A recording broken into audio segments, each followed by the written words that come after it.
We are back one more time. Top-ranked Georgia and number 14 LSU just minutes away from meeting in the SEC championship game for a 5th time here in Atlanta. LSU 5-1 all-time in the SEC championship.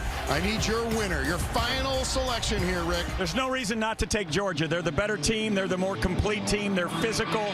They are motivated. They've not won this in a few years. They want this victory. I'm taking the Dogs, but don't be surprised if LSU stays around into the fourth quarter. That sounds like to me. Listen, massive setback last week. What is the setback without the lesson? The lesson is you have to bring that intensity each and every SEC ball game. LSU 30-27. 30-27 LSU. Everyone's showing them that L on their way in, having an influence. We'll see you back here Stetson at halftime. It's Ness, Gary, and Jenny on the call. Georgia and LSU for the SEC championship.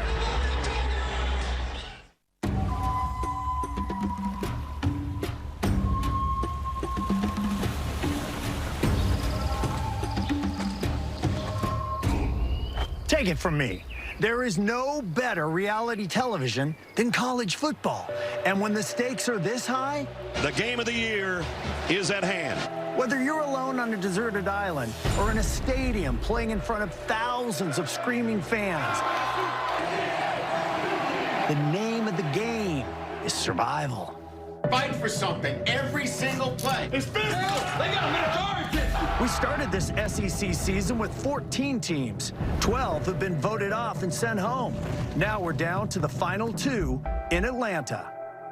The LSU Tigers from the west. Go Tigers. And the Georgia Bulldogs from the east. Go Dogs. Come on in. Want to know what you're playing for? It's the coveted SEC Championship Trophy.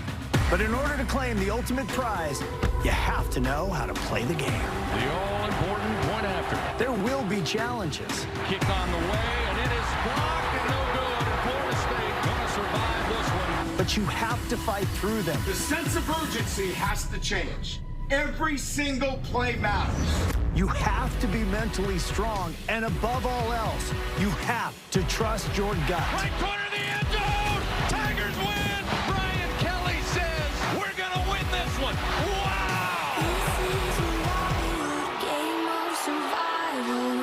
So rarely do we see the game played perfectly. The Georgia Bulldogs, the #1 team in the country, undefeated at 12-0. To be in that select few, you have to be able to adapt to your surroundings. Some days, you may be on the attack. 2 words all week: strike and attack. Does he have it? Yeah! Haters for the Dogs. Or you could choose to play defensively. Oh, and drill him. Put him on the turf with a sack. But for all past champions, the winning formula has always been the same.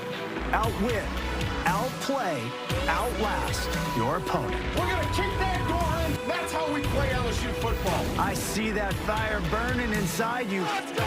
This is your moment. This is your one shot. There ain't no doubt in my mind. This team is ready. It's all about survival. This is even rock and roll. It's time to tally the votes. Who will be the last team standing when the tribes have spoken? It's the LSU Tigers and the Georgia Bulldogs for the championship of the SEC.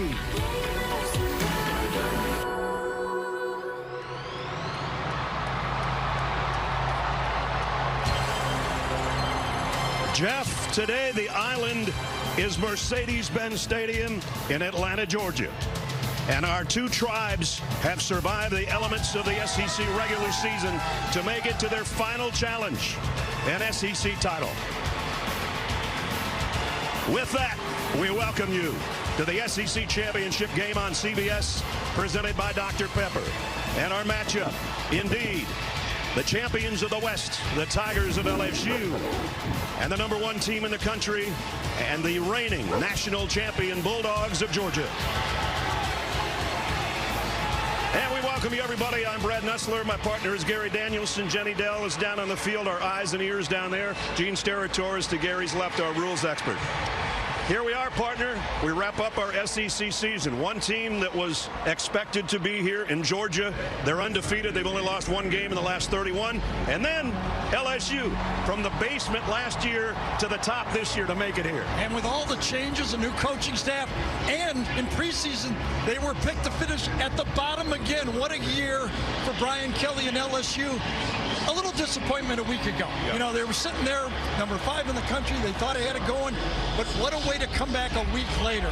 They get to play for their school, for their teammates, and the legacy of those LSU players that played here before, and a chance to win a championship. LSU will be ready.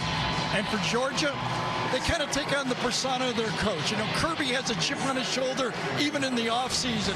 And whether they're defending champions or not, Georgia feels like they're the hunter again, and they want this championship bad. Well, we've seen one of the most remarkable stories in college football history evolve over the last 2.5 years. Stetson Bennett, what can you say about the kid? He's been special. Yes, a year ago there were still doubts about this guy. And then he goes and has a great playoff run and wins a national championship. Doing it all. Running, scrambling, leadership, throwing it. No doubts this year. Stetson Bennett's going to put on a remarkable 2-year performance and a chance to win back-to-back championships. The only thing he hasn't won is the SEC title game. He's aiming for that one today. The talk all week at LSU is about their quarterback and the injury problems to Jayden Daniels. Gary mentioned the loss to Texas A&M last week, and on this play, he hurt his ankle. He only missed a couple of plays, but he was never the same after that particular play. He was in a walking boot early in the week. He has practiced all week. Brian Kelly told us yesterday, we hope he's 90%. If he's 90%, he's a heck of a guy to watch. And he may need more than that today. He may need his best game of the year to beat this team. Jayden Daniels is as important to his football team as any quarterback in college football. We've seen him when he's on. When he's on, he is tough to stop. LSU needs everything he has today from Jayden Daniels. Jayden Daniels is 65% of their offense. The Tigers from Baton Rouge, Louisiana, the number 14 team in the country. The SEC West champions making their 7th appearance in the SEC championship game.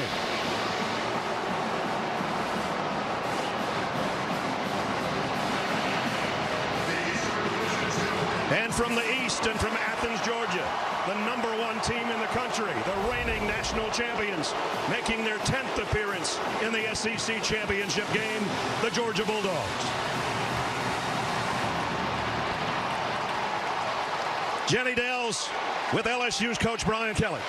Coach, we know that Jayden Daniels is starting, but is he healthy enough to be the player that helped lead you to this championship game? I wouldn't start him unless I felt he was, because Garrett Nussmeier is too good of a quarterback. So we're not going to jeopardize playing in the SEC championship if we got a guy who can't play. He's ready to play, and he'll play well. And again, we've got 2 really good quarterbacks, and that's a blessing. Thank you, Coach. Thank you. So, as he said and told us yesterday, Jayden Daniels ready to go. The transfer from Arizona State. Gary and I saw him way back when he was a freshman when we were at the Sun Bowl when he was at Arizona State. And what a transfer portal gem he has been. A 5-star player when he came out of high school, and he's been playing like a 5-star this year. Jenny has crossed the field to Kirby Smart. Coach, reigning national champs, the number 1 ranked team in the country right now. But what was your final message to this team as you attempt to win your first SEC title in the last 5 years? Enjoy the moment. They've earned the right to be here. We want to have a connected assault. We want to be real physically aggressive. We want to come out and attack, and that's what I want our guys to do. Have fun, Coach. Thank you. Good luck. That's what Gary was talking about. Be the hunter. Attack. Well, they're 12-0. Perfect this season in the regular season. Can they keep it going, or can LSU pull off a shocker? We're about to find out in Atlanta. The SEC championship game on CBS, presented by Dr. Pepper, is sponsored by Rocket Mortgage, Geico, GMC Sierra, and by Dr. Pepper. On a confrontational Fansville by Dr. Pepper. Oh, what's up, guys? We want to talk to you about State not making the playoff. Yeah, tough season, but I'm fine. That's just it. You're not taking it hard enough. What? I'm upset. Why haven't you posted one insane rant on the message boards? I keep reliving the Southern game over and over. It's just a game. A bunch of kids with the ball. Put down that Dr. Pepper. Maybe there's more to life. He's lost it! Dr. Pepper, the one fans deserve. Wish your car's air freshener didn't start so strong and then fade too soon? Try Febreze car vent clips. Unlike other fresheners, Febreze releases a consistent amount of scent day after day for 40 days. Won't overwhelm, won't fade away. Febreze car. Love it or get your money back. When you start with better ingredients, better pizza, you also get better papadillas. Better cheese sticks, better yummy this, and better tasty that. Get any two or more for just $6.99 each. That's Papa John's. As I sat there taking out zombies with my best friend, I thought, isn't it great that T-Mobile's network is powerful enough to bring high-speed home internet across the country? Pay attention! A zombie's eating my brain. And I thought about the great deal I was getting. T-Mobile home internet is just $50 a month. Focus! Oh. Just $50 a month with price lock guarantee and no monthly fees. T-Mobile home internet. Pizza. The network that powers your phone now powers your home internet. What it looks like. This is what it looks like. This is what it looks like. This is what it looks like. This is what it looks like. This is what The SEC championship game, LSU and Georgia set to have at it at Mercedes-Benz Stadium. We welcome those of you who just finished watching the Big 12 championship, an overtime win for Kansas State. Congratulations to the Wildcats. The 33rd meeting all-time between these two teams. LSU has won 4 of the last 5. Georgia in their 5th SEC championship game in the last 6 years. The last time LSU was here, they won it with Joe Burrow and company in 2019. LSU won the toss. They want the football. Noah Cain is back deep. Awaiting the kick from Jack Podlesny.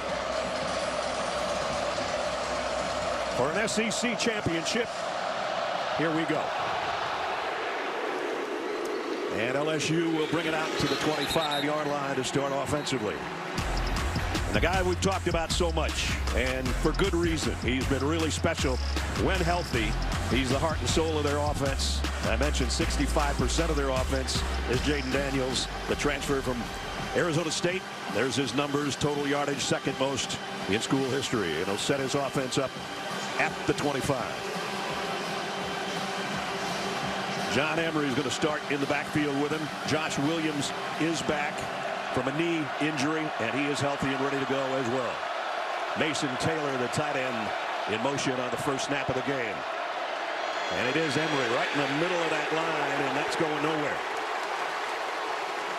Nazir Stackhouse meets him at the line of scrimmage. And here's our Dr. Pepper lineups. The rest of the LSU offense. Josh Williams, I mentioned, missed a couple of games with a knee, and he is back and healthy to join Emery in the backfield.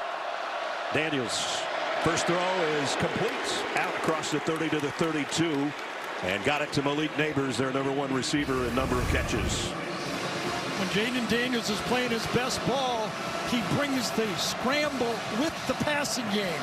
But we saw him against Alabama, and he was accurate early, and that's what got this LSU team rolling in that football game.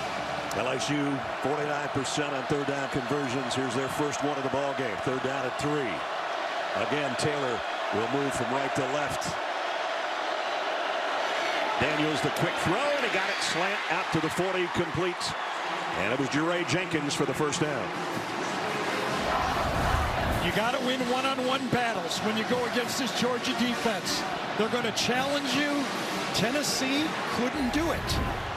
But LSU started the game saying, we know we're not going to be able to pound the ball inside against this defense. We're going to have to loosen them up. So far, so good. Yes.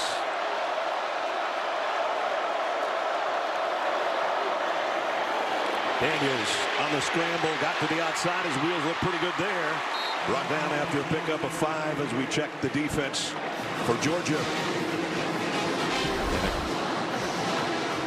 Freshman that has been everything advertised.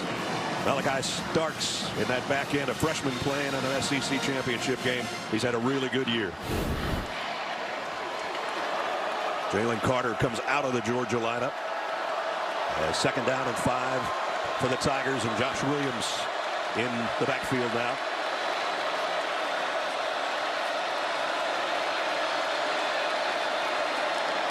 Fakes it to Williams. Daniels loads, has all day to throw, and threw it way out of bounds, incomplete. Intended for Kayshon Boutte, or he's the closest guy anyway. And that's the strength Kirby believes of his defense. Smart veteran football players, especially Chris Smith. Their safety, middle of the field, nothing open. Everybody blanketed, had to throw it away. So they face their second third down. They picked up a 3rd and 3 a couple of minutes ago. 3rd down and 5 here. This is where Georgia wants to make an impact. Right. 3rd and passing downs. As you saw, one of the best in the country preventing 3rd down conversions. Daniels over the middle, low, incomplete. Intended for Boutte. And they're going to have to punt it away. Yeah, and if you watch the tape, Jayden Daniels, number 22, all year has been tough to throw the ball. One of the top, has tipped up front, that ball was, but one of the toughest guys to complete passes all year. They're averaging 4 yards per target against Bullock. One of the best in the country. Tresman Marshall, as Gary mentioned, got a hand on that pass, and it forces the punt. Ladd McConkey back deep for Georgia. And a fair catch called for in some traffic, and he's going to have to let it bounce. Not sure if he lost it in the roof or just wanted to get out of the way, but Georgia will be just outside their own 20-yard line on offense when we come back.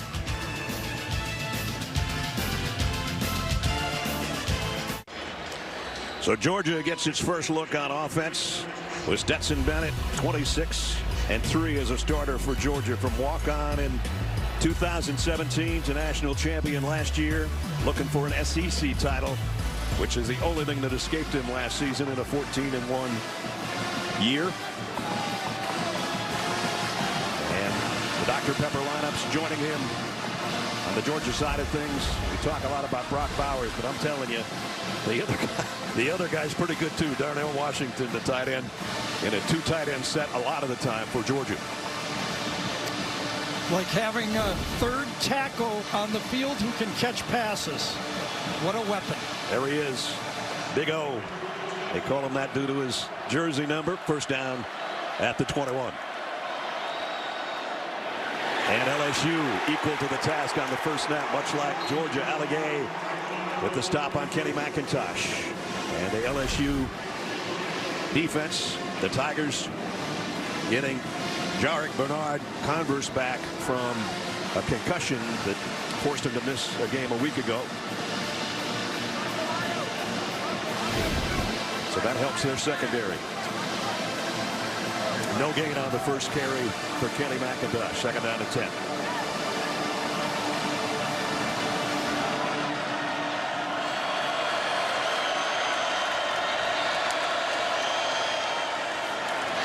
This time he's got a little bit of room, but, well, still going.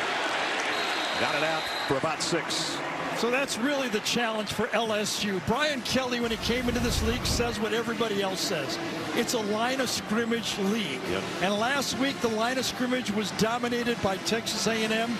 He looked right at his team and said, if you don't stop them up front, they're just going to roll us. How much you got in the tank? Because you got to stop the run game first. 3rd down and 4. Georgia 51%.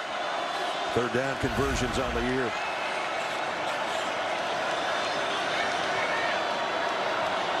Let's see if Stetson Bennett will put it up for the first time. Scans the field, running out of time, lobs one to the far side, incomplete, intended for McIntosh. Well covered over there, and Georgia will have to punt. Yeah, Micah Bakersfield that time, the inside linebacker ran right with it, makes the play. Watch him playing right there, stays with his man, crowds it, and then he goes and takes it. Nobody open to throw. Maybe there was, but Stetson Bennett took his eyes off downfield and was looking for the running back. Nothing there. Baskerville, one of the only 2 LSU players to have played in that 2019 game here against Georgia. So Brett Thorson will have to kick. He sure did. Clayton has to backpedal. Oh, got nailed as soon as he got the ball at the 17-yard line. That's some serious special teams play. That's some serious catching that punt. I mean, that was almost simultaneous when he got there. Maybe even a hair early if you look in slow motion. Ooh. I think he did. I think he got there just a hair early. What a catch. And what a tackle. Good looking play all the way around. No score. We'll be right back. Nyland Green was the guy on the end of that 56-yard Brett Thorson punt, arriving at the punt returner. And Gary thinks this one was too soon. Gene Steratore is with us. He's our rules expert. He's with us in the booth. I agree with you guys. I think he hasn't given him that space to make the catch. To me, that's kick-catch interference. Now, he didn't signal for fair catch, but he still has to give him that, that opportunity to catch or make that catch clean. Way too tight to me. I think that's a penalty, guys. Wasn't called, though, so LSU will be right there at the 17-yard line. John Emery behind Jayden Daniels, who's trying to be heard over this Georgia crowd. It's probably about 75-25 crowd-wise in here, and he's going to have to call a timeout, and now Georgia fans will really let him know. As we've done a number of LSU games in this building when they were going for the championship, not as many LSU fans as normal. It's not 50-50 as you counted. You say you can't be home to watch the Army-Navy game presented by USAA on CBS? Go visit CBSSports.com or download the CBS Sports app on your phone or tablet to stream the game live. Tune in next Saturday at 3 o'clock Eastern. We'll be there from Philadelphia for Army-Navy. Now it's time to do Project Smarter, presented by the Home Depot. You got a quarterback that moves around a lot, find yourself a spy or two. Yeah, I think that we're early in this game, but A&M used the spy very effectively against Jayden Daniels. We talked to Kirby, the architect of this Georgia defense. He goes, I don't like to do it. We will, but we will not feature it. Yes. And I said, will you have more than one? Yeah. He said yes. Yes. Who were they? I'm not telling you that I like part. you guys a lot, but I'm not telling you. So after the timeout, first down from the 17. Daniels rips it near side. Good throw and catch near the first down marker is Malik Neighbors.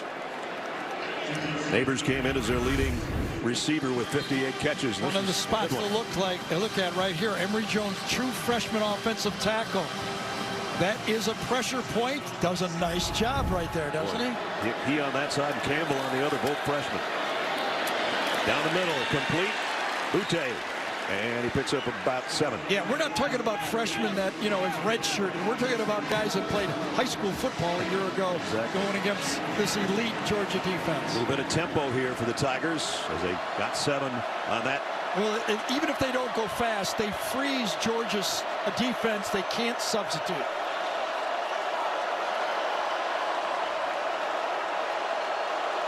Second down and 3.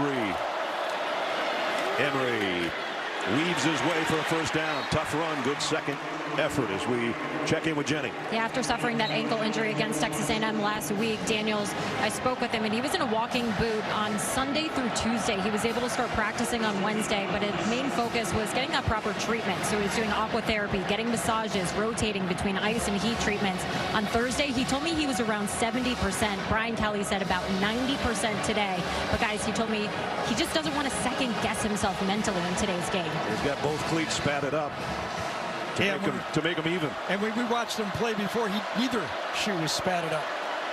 You're right, disguise. First down from the 37, running out of time. He got away from the Georgia rush and actually got about 3 yards out of it. So Jayden Daniels has been sacked 40 times this year. He holds onto the ball and he makes a lot of plays by holding onto the ball. But then when it doesn't look good, this is when he's dangerous. We'll see how dangerous he is with that ankle today. Dumas Johnson came on that late blitz and had a hand on him and couldn't control him. And now it's another first down and on the run. Malik Neighbors into Georgia territory and another first down to the 42-yard line. Malik Neighbors has caught, that's his 40th first down this year, best in the SEC. When he catches the ball, he's gaining yards after catch, and he got a lot right there. Got 18, and so we've got An offense in the opponent's end of the field for the first time. First down at the Georgia 42. How much pressure will Georgia bring and try to keep Jayden Daniels in the pocket by filling up the pocket with an extra rusher? Emery maybe got 3 out of it before he's pushed back by Smile Munden. So this is the zone read play that LSU runs all day. It's part of a triple option. The first option is to run it right here to this guy, but Miles comes across. Miles Taylor comes across. That's an option. Later, you'll see Jayden Daniels keep it and dump it, almost pitch it to Miles Taylor for that play. Josh Williams checks into the backfield now as he and John Emery trade off spots to tailback position. 2nd and 7. Daniels down the middle and a rope. What a throw. First down to Lacey. What a throw. And rope is the key right here. This ball's on the way, and he can't even barely get his hands up. It's coming so fast. 16 more yards on that pass play. Daniels wants it all here to the corner. Incomplete. He had a free play, I think. He felt I think he felt that Georgia was in the neutral zone, and he let it go for a touchdown. Smart play by Daniels. Offside on the defense, number 15, in the neutral zone at the snap. 5-yard penalty, replay, first down. So defensive encroachment on Georgia. That was not the penalty at the end of the play. It's right there. It's right in front of him. He saw it. He anticipated the flag, and he was correct. Freshman Marshall just got a toe in the neutral zone. And great sign, though, for LSU early. Jayden Daniels is pitching it. They've worked it into the red zone already at the Georgia 18-yard line. 1st and 5. Daniels, that's a play that Gary just called a couple of minutes ago. They do it over and over again. They hurt Alabama with that play throughout the game. Not a lot of deep throws off of it. Little short ones to keep you honest. It's really a triple option from shotgun football. Zone read, you read the inside linebacker, but look at that tackle. That's what Georgia's secondary does as well as anybody in the country. They wrap up and they tackle. Chris Smith did it right there. Remember, Mason Taylor was a guy that caught a similar pass from Daniels to win the Alabama game with a 2-point conversion. 2nd and 7. As they actually lost yardage on that play. Daniels, this time the pocket's collapsing and down he goes. Georgia got to him that time. Jalen Carter's the guy that collapsed the pocket. He's hurting already. That was the question. You're okay, you're okay, you're okay until you get tackled. And then that extra pressure, those big, strong defensive linemen, they wrap you up and they twist you. And what kind of torque was put on that ankle right here? Yes, landed right on it, didn't he, from behind? I think it was Wallflower. Yep. And he felt it. So you go from 80 back to 90, back to 70%. What's he now? We hope not, but we'll see. 3rd down and 9. They've got to get down to the 13-yard line for a first down. Daniels looking down the middle, goes, completed it. Inside the 10 to the 8, Brian Thomas, and again he threw a strike. Story so far. Remember, this team for LSU, 121 in the country in giving up sacks, but the 4-man rush for Georgia has only come through 1 time. He's had good time to throw the football. Whether you're limping or not, you can throw a strike, and he did right there. He's had completions of 18, 16, 15, now 1st and goal, and he's going to try to run with it. Georgia will bring him down after a gain of 2, but he got to the 5. Mike Denbrook, the offensive coordinator for LSU, might not have a monitor and see that he's limping right there, right? Yeah, or he's closing his eyes. We're going with our offense. That's all we got, and we got to run these plays. 2nd and goal at the 5. Just remarkable. 2 true freshman tackles in this game. Watt blocking this defensive line for Georgia. Look at this, a trip set to the top of the screen and 2 wide receivers to the bottom. Daniels comes near side through the hands of Boutte and Keely Ringo in coverage. Boutte, we know what he's done in the past, had those big days. He has not really broken out this much this year with the big ones. Try to get a rub, but great coverage by Georgia on the play. Nowhere to go with the football. Our AT&T 5G pylon cam, and Keely Ringo had almost a better play on that ball than Boutte. Yeah, if Boutte had a chance to catch it, Ringo would too, correct? Yep. 13th play of the drive. 3rd down and goal, LSU. Trying to get on the scoreboard first.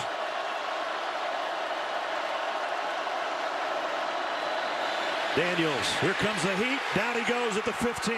2nd sack on this series, and this is Chaz Chambliss. He went right through the tight end Mason Taylor that time. They kept Mason Taylor in, and he could not handle Chaz Chambliss. There he is right here.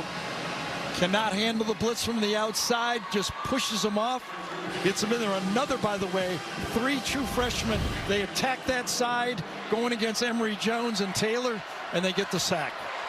Damian Ramos will try a 32-yard field goal to try to put LSU on the board first. High snap.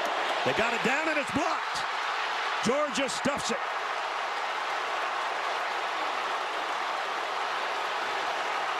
And now here comes the run back. If this stands, it's going to be about a 95-yard touchdown. It will stand. LSU is acting as if it was an extra point. The ball is alive. Chris Smith takes it coast to coast for Georgia. Watch how LSU reacts. Jalen Carter's the guy that's going to get it, I think. He had 2 blocks last year. No one covers. Motion, in motion. He looks. It's free. Why not pick it up? Gene Steratore. It's all good, right, Gene? It sure is, Brad, and a great and very alert play by Georgia. It's a scrimmage kick. It falls in the same category as a punt. Now, if it clearly comes to rest and no one is in the area, then the officials will blow it dead. Here, Smith does a great job. He waits for it just to almost become dead, realizes everybody else is slowing down, picks the football up, and look at the result. Great alert play by Georgia. What a smart play. It was in its final series of just rocking to a stop. And Smith grabbed it and went the distance. Looking at the official to see if he blew the whistle, though. The smart play. We talked about Chris Smith being the quarterback of the defense. There, he makes the heads up veteran football play. Block up front first. Oh, nice. Remember, that's how this LSU team started the season. The block extra point up front against Florida State, and they get one on the field goal. It was Nazir Stackhouse that got a big paw on in the middle, and then Chris Smith alertly takes it 95 yards. 7-0 Georgia. Think of Joe Burrow and not think about his performance in this SEC championship, national championship as well. There's the high snap. There's the block. And then watch the ball almost stop right there. The final move. It was still rocking. It was down to 1 rock. Yeah, 1 rock left. Christmas looking around like, can I do this? Can I do this? That's live. That's live. That's Todd Monk in the upper there. Oh, no, he's saying, don't pick it up. Don't. It's what? Okay, go ahead. Yes. Go. But Lesney's kickoff into the end zone. Don't touch it. Don't. What? Yes. 5th block field goal in a championship game. The 2nd one returned for a touchdown. And it was number 29. All the way back, I just was thinking back that great game that Georgia against Alabama. Remember that there was a blocked field goal for a touchdown by Georgia in that game as well. That's right. That's Chaz Chambliss that's down. The guy who had a sack on the previous series, injured on the kickoff team.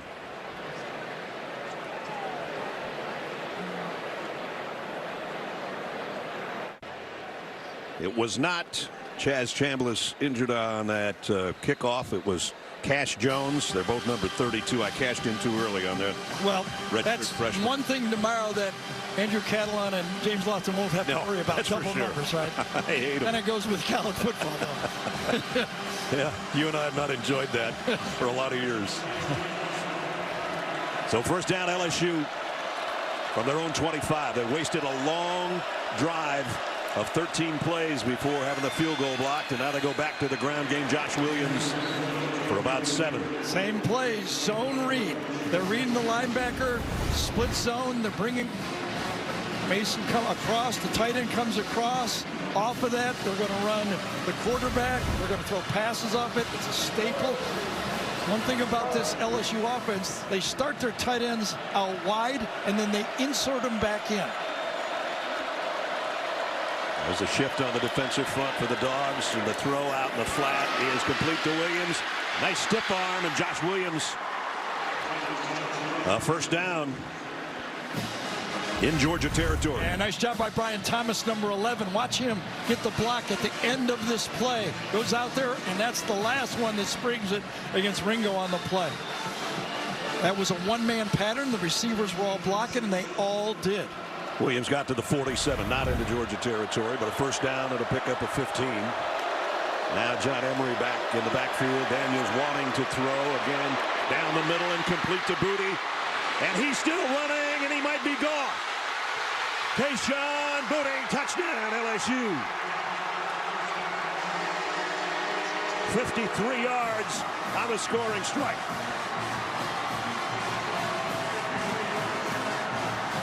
And the story so far, time to throw the ball, and watch this, to square in from the slot, wide open.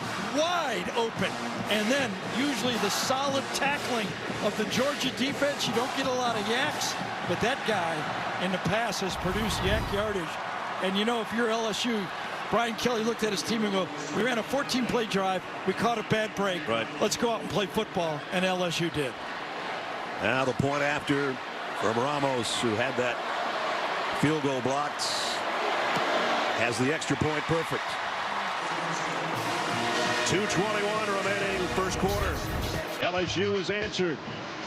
KC and the Sunshine Band and Kayshon Boutte shaking it all the way for the Georgia end zone. 7-7.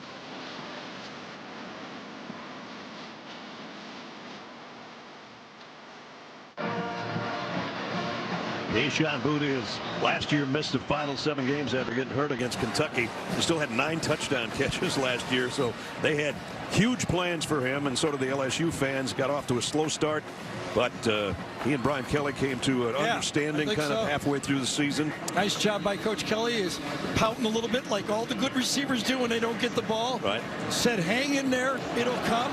He has. And he joined every part of it. Blocking, being a good teammate, and paying off today. So it's 7-7, but Georgia's offense has barely been on the field. They're back out there right now. Our very cool shots are brought to you by Goodyear inside Mercedes-Benz Stadium in Atlanta. Yeah, it always happens that way. When you get a return for a touchdown, defense goes right back out there. 3 plays so far in this first quarter. What are we down to? 2 minutes and 21 seconds to go in this first quarter. They need the Georgia offense to give their defense a blow here. They need a few first downs.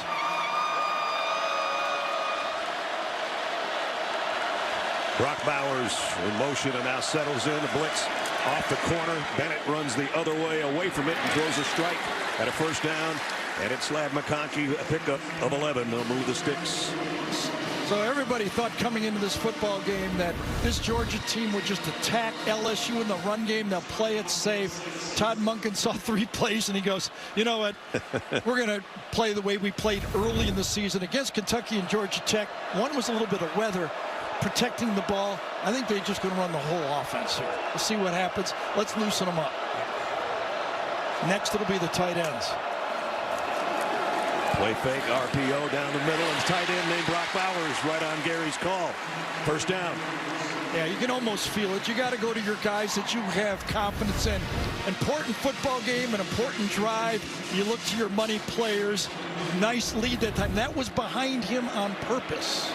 47th catch for Bowers. And now it's Bowers again on a crossing route. And he's still going. Brock Bowers all the way to the 18-yard line. Well, the veteran quarterback, Stetson Bennett, and remember, a year ago, he was dueling against Bryce Young. Lots of questions. Didn't win that game, but he got it rolling, and now he's the leader. I mean, he's the trigger man. Everybody on this team believes in him. Toss sweep. McIntosh got inside the 10, but there's a late flag. Yeah, one of those passing toss sweeps, though, correct? I mean, that was shotgun, get it out there fast, and it ends up being exactly that. Let's see if it's on Darnell Washington for holding. He's the one that seems upset. Personal foul.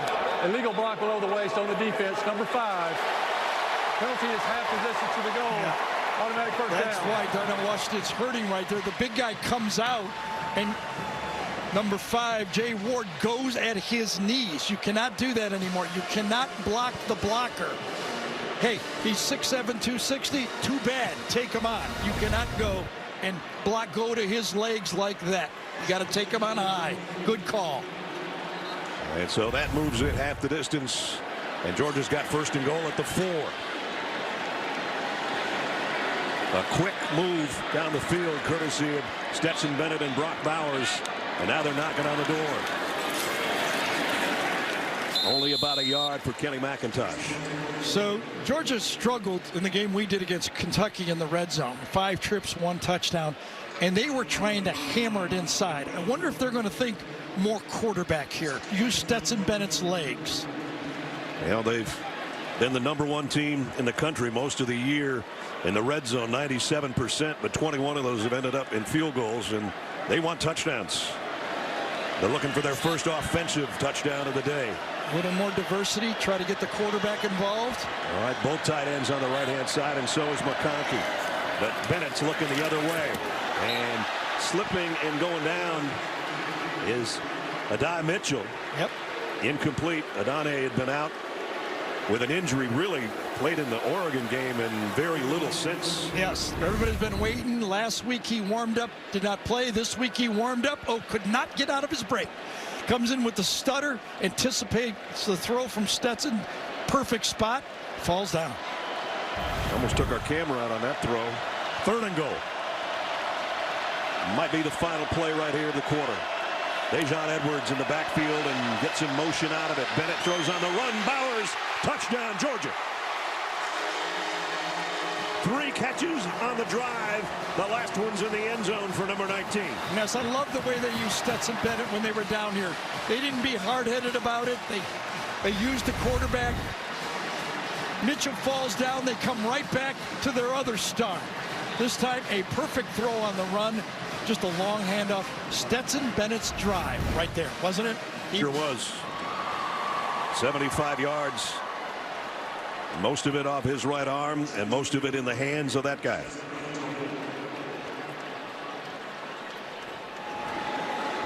Podlesny in for the point after. Out of a Stetson Bennett hold. And he's got it up and good. So it's been touchdown, touchdown, touchdown. And back and forth. And that Georgia defense is applauding as much as anyone. They needed a rest. They got a rest and 7 points. Let's talk about Brock Bowers from Stetson Bennett. I mentioned he had 3 on the drive. This one was bouncing off people. Yep, right over the umpire's head, but he led him to the open space. Then the crossing route. That was the 32-yarder there.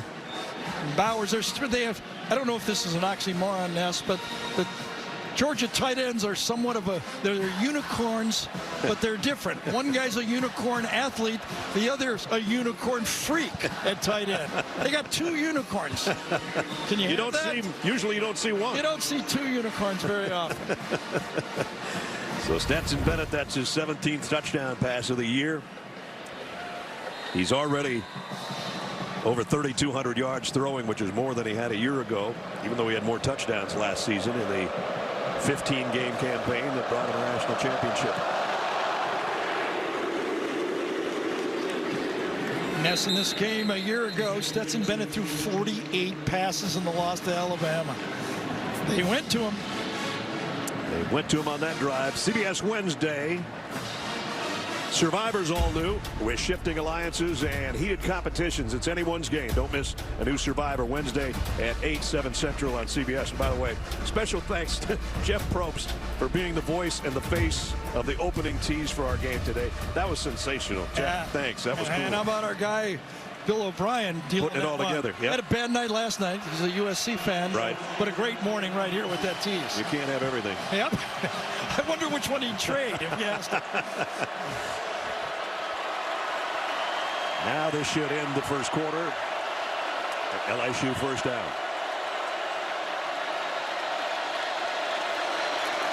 Emery going to be dropped for a loss. Great closing there by Michael Williams off the edge, and it'll bring the first quarter to a close. An exciting one. A 96-yard block punt return, and then the quarterbacks went to work. Georgia at the end of one by a touchdown.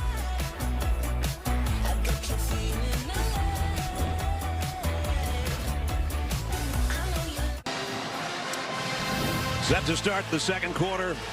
SEC Championship on CBS, presented by Dr. Pepper from Mercedes-Benz Stadium. LSU trailing Georgia by a touchdown as we head into quarter number 2. A second down and 12. The mascots are going at it here. LSU at the 24-yard line. Run blitz, the throw high, incomplete, intended for the tight end. Georgia picking the ball up here, and that was incomplete. I think this was it caught in midair. Well, we better look at it again. It's an RPO. Gets there just as it happens. It bounces off his helmet. Yes, that's an interception. Thought it bounced off the ground. So did I. But next look, it bounces right off the Ben's helmet. Tipped again, and then intercepted. Unbelievable. Wow. I thought it hit the ground for sure. Well, we saw it bounce. We just didn't know it had bounced off the helmet. Watch it. Boom. Nice defense off his helmet. Tip by Bullard. Intercept. That's the ultimate tip drill right there. Again, off the noggin. And Smile Munden has a big smile because he was the recipient of the second bounce. Great defense again from the secondary on the RPO. Boom, boom. You got it. First interception of the year from Munden, and Georgia sets up shop. Great field position at the 22. Let's see if they go for a quick strike. Bennett does. Got it. McConkey, touchdown.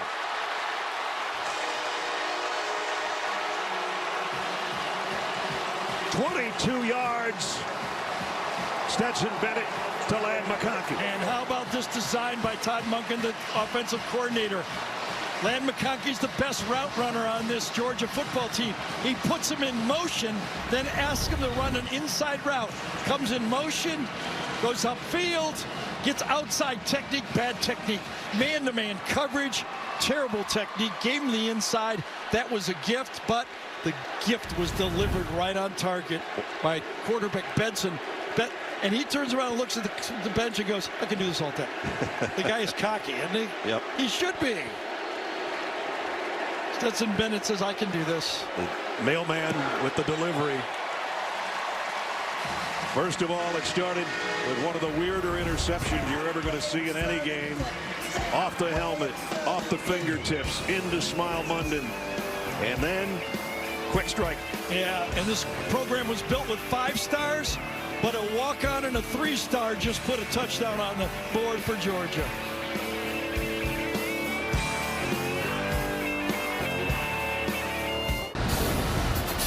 Zucker with this Jeep update. Championship craziness continuing from last night into today. Number 3 TCU in overtime. Kendre Miller stopped on 4th and goal by Kansas State, opening the door for Ty Zentner to win the Big 12 for K-State and give the committee even more to think about. Ness and Gary, back up to you.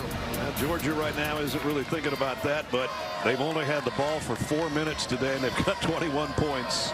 So Uga's a happy dog right now. Spot Lesney will kick it away. LSU will let this one go. Bring it out to the 25-yard line. We were just going to bring Gene Steratore in and welcome him to be in the booth with us when that weird interception happened. Also, the rocking ball on the field goal. And I got my buddies at Tony's right now going, I didn't know you could run a field goal back for a touchdown. Yeah, it's a scrimmage kick. You know, it was a great play, very alert. And listen, guys, I can tell you, for years, I've listened to these two great voices. Now when I look to my left and actually see you, it's a surreal moment. It's so great to be with you. You say the same thing to Nance and Romo every week. I don't believe it. Good to have you with us, man. Great job, Dan. It's great having him. That way we don't have to see everything. We got an expert over there, right? Exactly. Jayden Daniels hit as he throws, completes it. Another great throw. And almost a first down. Remember, he gets an interception on that play, but it was actually Javon Bullard, number 22, Javon Bullard, that made the play. That's tough throwing it. You got that big guy coming in on you. Can feel him. It's got a mouthful of Jalen Carter right there. But they got 9 out of it as he hung in there. Pressure coming again. This one is an overthrow. Incomplete. Intended for Brian Thomas again. And Jalen Carter making another pile back there. I think it'd be the first non-quarterback taken in the draft. Will Anderson's a project, but this guy, to me, is a load inside. Last year it was Jordan Davis who got all the press, but this guy was almost as effective. And since he got healthy after the Oregon game, and it took a long time, he's changed the defense to make him that much better. Yeah.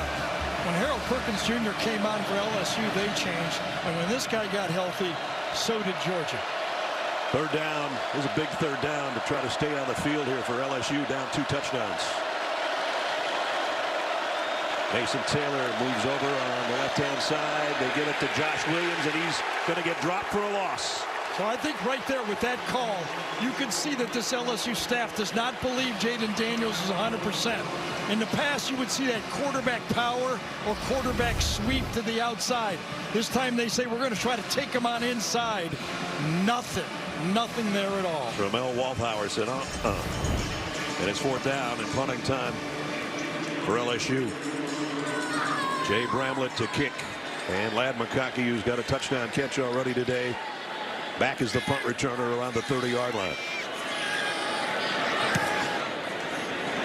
McConkey has to backpedal and call for the fair catch around the 17 or 18-yard line. You get the idea that McConkey saw the last punt, right? Yeah, don't want that to happen. Don't want that again.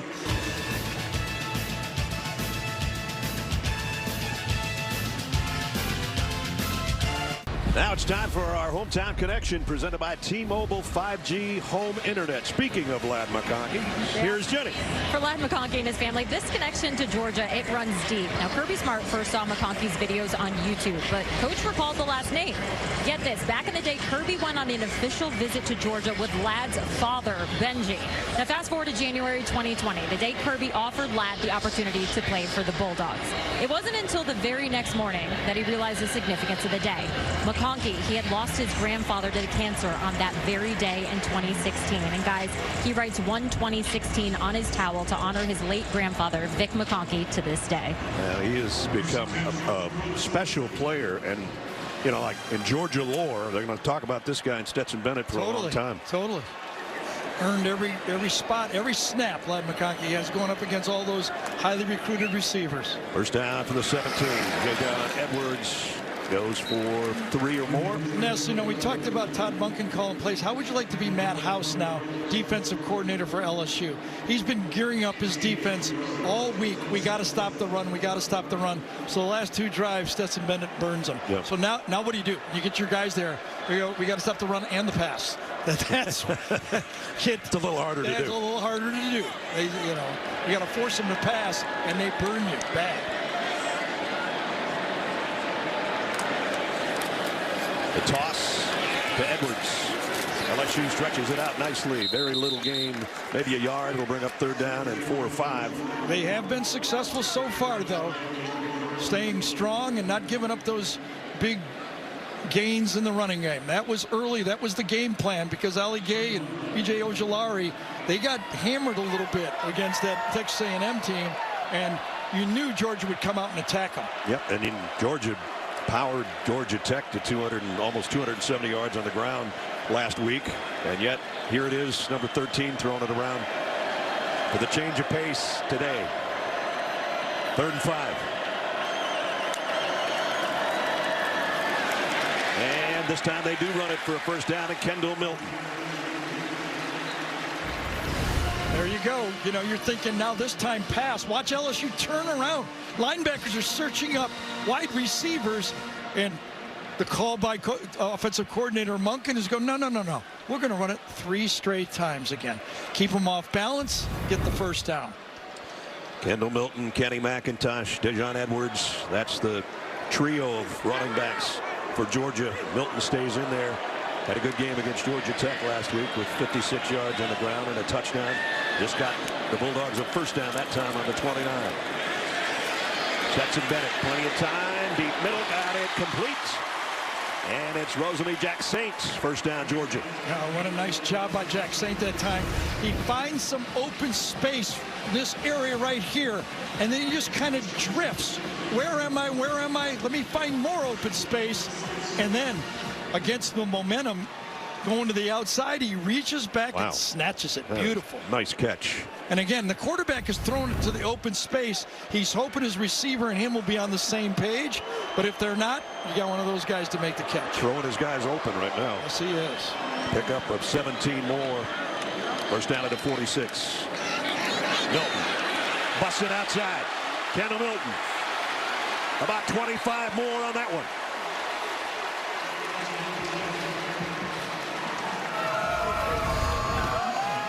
Going by that, you got big tight end, gets the block. Oh, look at that block by Washington at the end man on the line of scrimmage.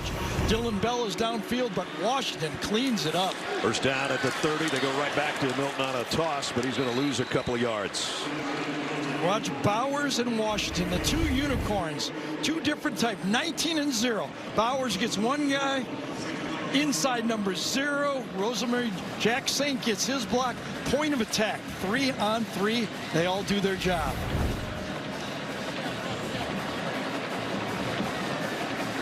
Milton does his work. McIntosh comes in to give him a breather. So they continue to rotate the tailbacks. 2nd down and 11. The LSU 31. Georgia up 2 touchdowns with 10 minutes to go in the 2nd quarter.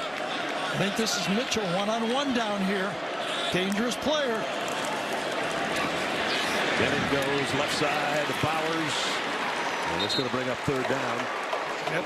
And Mitchell was wide open on the play. Turned around and looked at the bench and go, I got it. I know I tripped one time, but I got it. I'm coming off the interview. Watch it down here. Ball went the other way, but this is what Georgia's hoping for, is Mitchell to be healthy. Look at that route. As they enter the playoffs, they need number 5. He's the guy that can separate. And as we said, has not been healthy most of the year. Stetson Bennett, 9 of 11, 112 yards and 2 touchdowns. 3-man rush. Bennett thought about running. Now he will. And he's not going to get the first down. So the defense that time from Matt House was, let's drop back and keep our eyes on the quarterback. Greg Brooks brings him down. Athlete, watch. Just rush 3, drop, keep your eyes on the quarterback, and then when he scrambles, close ground. Space players. LSU has great athletes in space, and they make the stop. Jack Podlesny is 23 of 25 on the year. Hit a 50-yarder last week against Georgia Tech. And he'll try one from 43 out of a Stetson Bennett hole. Podlesny has hit his last 11 field goal tries. No, it tried to get back in. It tried to go to the right, then it hooked at the end, but not enough. Hits the upright.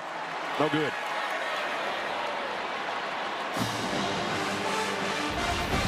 Watch this. This thing had some action.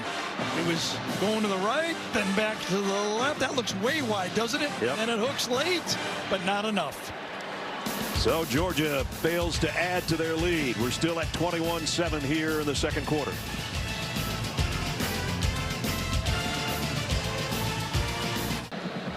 Coming up at halftime, stay tuned for the Dr. Pepper tuition giveaway. Always a fun time. gut-wrenching at times. That didn't look like fun. No, it didn't. So we thought, you know, these are two teams trying to make plays, but there's been some plays, hasn't there? Well, there sure has. First, a blocked field goal. And Chris Smith waited until it was in its final rocking motion at the 4-yard line and said, I think I'm going to run the other way with it. These are not things you just see every day. And then the pass intended for Jack Besh. Besh uses his noggin. The interception leads to a touchdown for Georgia, and then hit upright from Podlesny on that last play. It's just some of the action here in the first half. Oh, wow. Almost got to that ball. He did, but he didn't catch it. So I was figuring they might go to the wide receivers on this drive. It's been all passing, not much running progress for this LSU team. The receivers are probably coming to the bench saying, we can get open, we can get open. The problem is, can that offensive line hold up? Because I think 7, 8, 11, 10, they can get open for LSU. Second down and 10 at the 25 for the Tigers. All the receivers bunched in tight in this situation. Jayden Daniels goes down the middle, and that one's in and out of the hands of Boutte, the intended receiver. And Dumas Johnson, the inside linebacker, made the hit. Sure does. This is a strike inside, but watch, Dumas Johnson anticipates it. One hand on the right side, knocks it down with his left hand. Good defense. Butkus finalist playing that middle linebacker, and Daniels going deep. Ran out there, almost got to it, and no flags. That was Kamari Lassiter in coverage. You know, it's hard to fault the quarterback when you're throwing it 50 yards downfield, but if he'd thrown it a little earlier, he actually underthrew the ball. You see Neighbors have to slow down, hopes he gets an interference, but Lassiter doesn't do enough to get the call. So, punting situation again. Punt, a blocked field goal, a touchdown, an interception, and a punt. There's only one bright spot in there. And McConkey is back around the 35-yard line. Ramblett. Punt will back McConkey up to around the 24 on the fair catch. There's 7:54 remaining in the second quarter, and Georgia leading by 2 touchdowns. It's time to test your knowledge with today's Aflac trivia question. Which is the only 3-loss team to win the SEC championship game? Right now, LSU 9-3 coming into this one. Georgia undefeated at 12-0, 8-0 in the regular season in the SEC. And going back to work, and Adonai Mitchell again is in the Georgia lineup. They've tried to go to him once. He was probably open another time. Let's see if they try him sometime in this drive. There's AD.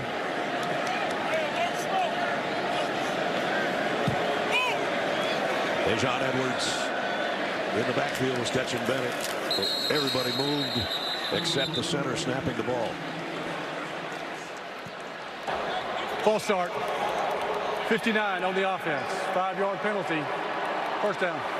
Keep going. Kirby says, let's play. Let's relax. You know, talking about Stetson Bennett again, you know, the last 2 games he threw for 140 and 116 yards, but the previous 14 games he threw for over 200. Yep. So they got it when they won it. They kind of tucked it away against Kentucky. It was a low possession football game, kind of cold weather.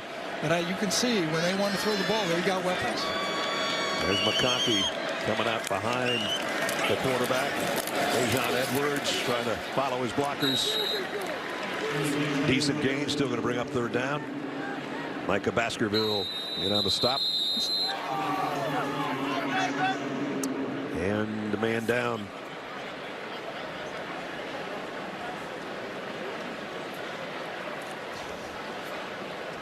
And that's Mekhi Garner.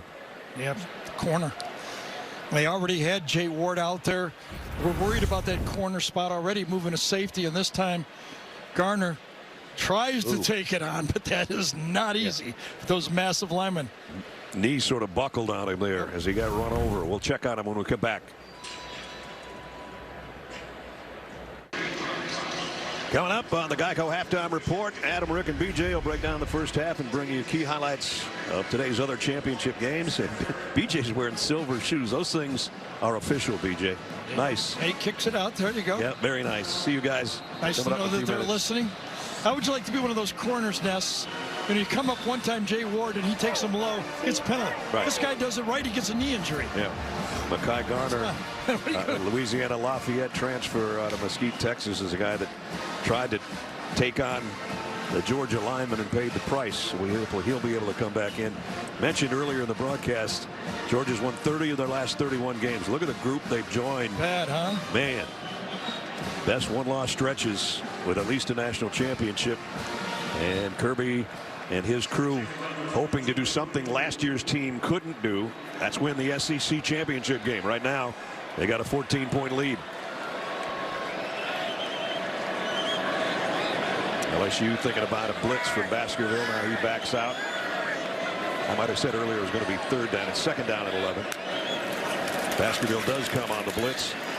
Stetson Bennett fires a little too far in front of the intended receiver, Marcus Rosamie-Jack-Saint, incomplete. So we just talked about Jay Ward playing out at the corner spot. He's kind of a hybrid. Plays a little bit of the nickel back and everything else, but nice job on that one. Stetson Bennett was indicating somebody got hit in the face. Personal foul, roughing the passer on the defense, number 23. 15-yard penalty from the previous spot, automatic first down. I guess you know when you get hit in the face, right? That's for sure. When you said someone got hit in the face, it'd be me. Let's see if it is. Yep. It's a right cross from Baskerville. That's an easy call for the quarterback. And he still almost completed that pass, so he gets a first down out of it anyway, out to the 38-yard line. Midway point, second quarter. Georgia 21-7.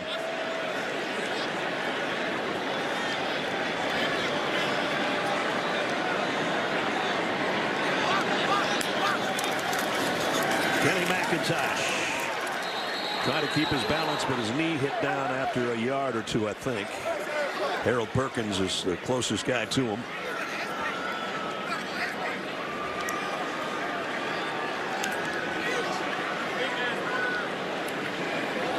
McIntosh comes out. How about this? Full substitution by Georgia, and LSU brings no one on the field. In a rebuild like Brian Kelly is doing this year, you wonder, is I got my best 11 out there already. That's right. Bowers moves into a slot on the right side. And Bennett going deep from McConkey, overshot him. Just enough of a pass rush that Stetson Bennett had to let that ball go before he wanted to. He feels the pass rush coming from his right side, and he says, I got to pick a spot, a little bit more air on it, and McConkey might have been able to find it.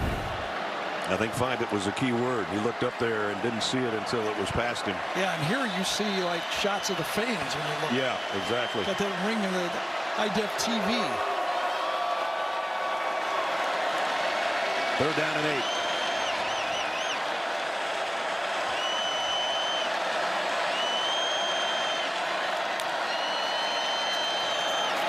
Slips a little bit as he throws. Still got it complete to midfield to McConkey and a first down. I didn't think he was going to get enough on this ball, but he did. Yeah, Broderick Jones has got the key matchup over here. You got Harold Perkins. No, it was Ojulari that time coming around the end. Got just enough of them. Pump fake, late throw over the middle, and still got it complete. You know, on that one right there, now that's complete. But you got the feeling, as he looks over, that if that wouldn't have worked, he'd had to talk to Kirby Smart when he got over, right? Would have had a personal conversation with the coach. If this didn't work, now watch how he lets this go. He'd be going, we don't need this. Just take the easy one. He looks over, I don't, coach. I know, I shouldn't have done that. Dominic Blaylock with the first down catch. You could almost feel it when he let it go. Yeah, they had to look to the sideline immediately. First down at the 39. They've mixed it up, run and pass in the last couple of minutes on this drive. Brock Bowers in motion. 2-yard gain for Kendall Milton. Great story for this LSU defense as they look at it. You know, 21-7. Remember, one of them was a, special teams touchdown. They have bottled up the run. Okay, they're not losing the line of scrimmage. It's just been this passing by Stetson Bennett has been too much for them. But they got to hold on here. Remember, they won the toss and took the ball, Georgia's going to get it to start the second half. It's a key part of the game to stay in it if you're LSU. We've seen Georgia enough to know, or at least think, that they do whatever they need to do. If it's run, run. If it has to be through the air, they're doing pretty well at that too. That pass intended for Rosamund Jack-Saint, incomplete. Ward in the coverage. Jay Ward again got physical with Rosamund St. Jack that play. Could not get loose. Good coverage. If you're playing bump and run, you got to win at the line of scrimmage. And Jay Ward did great coverage. Get the feeling those LSU DBs in the NFL, Patrick Peterson and those guys go, that's the way you do it. That's the way we do it when I was here. I mentioned only a couple of players played on that 2019 LSU team. Jay Ward was one of them. And Micah Baskerville was the other, both playing on the defense. 3rd down and 8.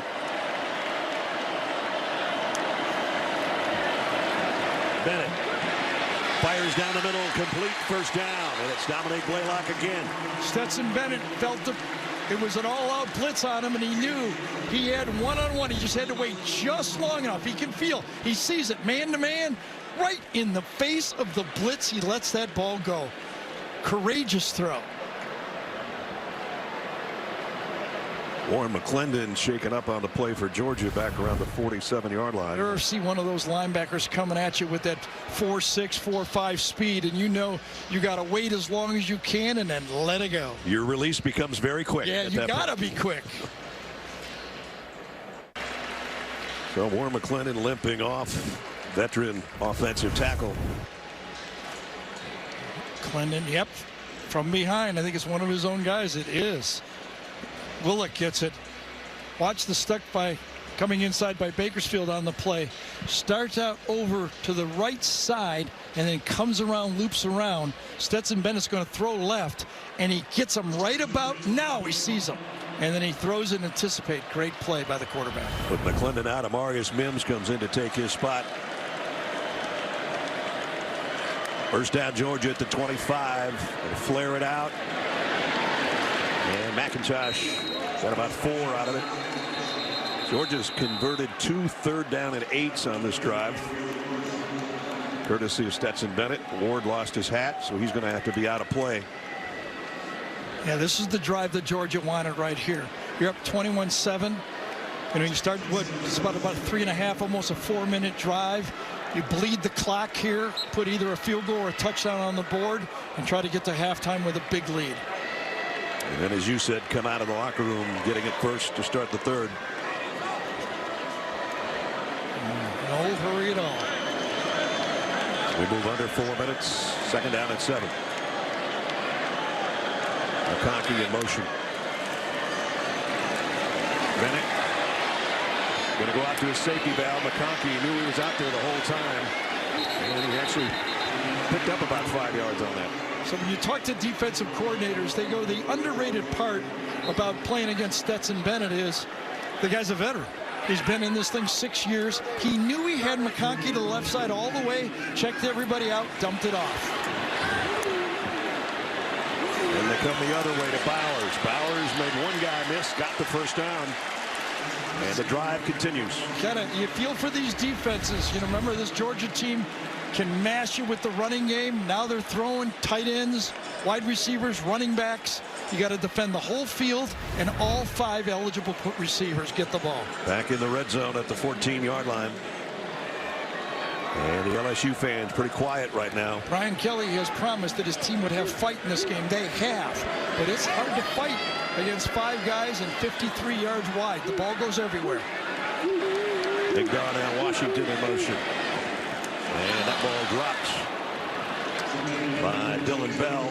They had a wide receiver screen working out there. Brian Kelly in the SEC championship game in his first season in Baton Rouge.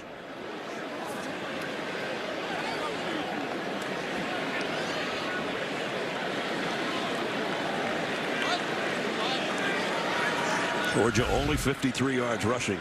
Everybody thought this game would be played in a phone booth, and it has not been, has it? Wide open. This is a cell phone game. Yep. Bennett down the middle to the end zone. Touchdown, Darnell Washington.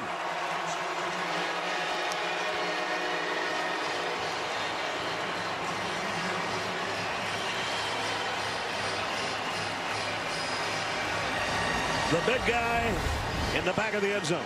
One unicorn's fast, the other unicorn is big. And you like to throw to the big one over the middle of the field. Just throw it high. Easy. What a pair. You're not kidding.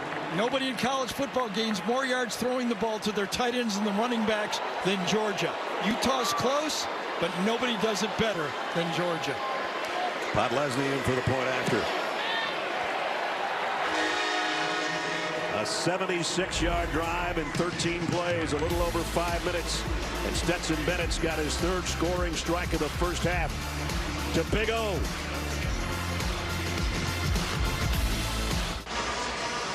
Coming up on the Geico halftime report, Zook and Rick and BJ will break down the first half and bring you the key highlights from today's other championship games. And one of the highlights you'll see is Darnell Washington. All about 6'8", about 275 pounds of him running like this and running away from Baskerville for the touchdown. And LSU now has got 2 minutes and 48 seconds to do something about this. Before their first snap, we're going to answer our Aflac trivia question for you, which was,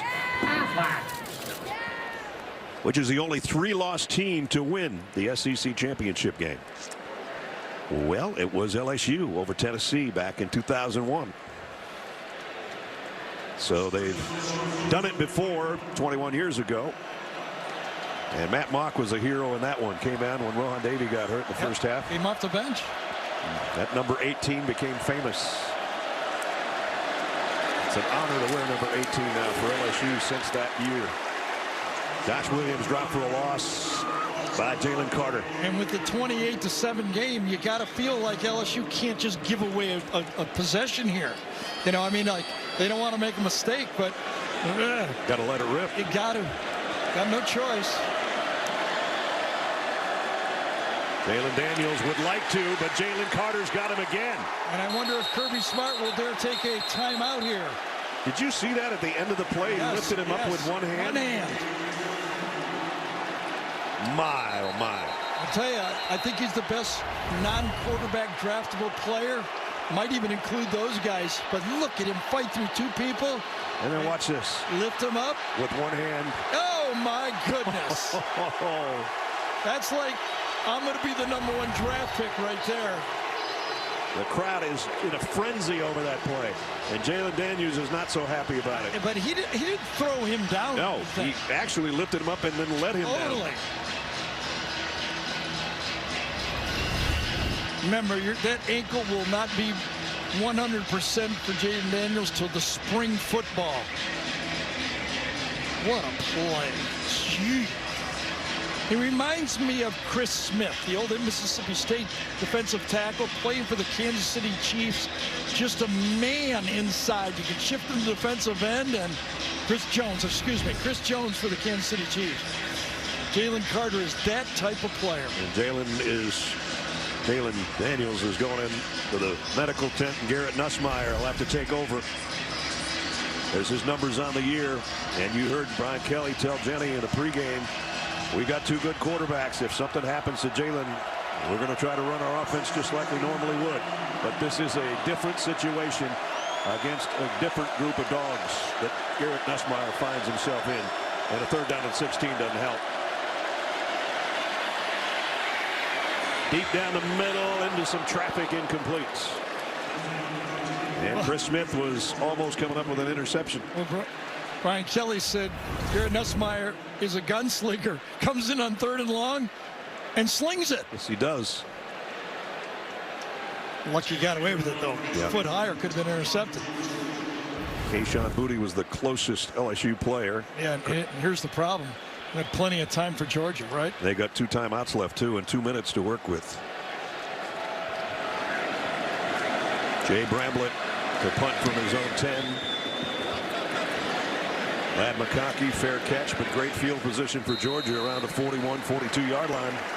And 1:58 to go. Thursday, it's a new episode of TV's big hit comedy, Ghosts. The show's critics call laugh out loud funny, delightful, and genuinely hilarious. See why the folks believe in ghosts. It's Thursday, right after Young Sheldon on CBS. Brad Nessler, Gary Danielson, Jenny Dell, Gene Steratore with you at Mercedes-Benz Stadium in Atlanta, where it's all #1 Georgia right now, and it could get worse for LSU if Stetson Bennett has anything to say about it. Yeah, Marius Mims is in at right tackle.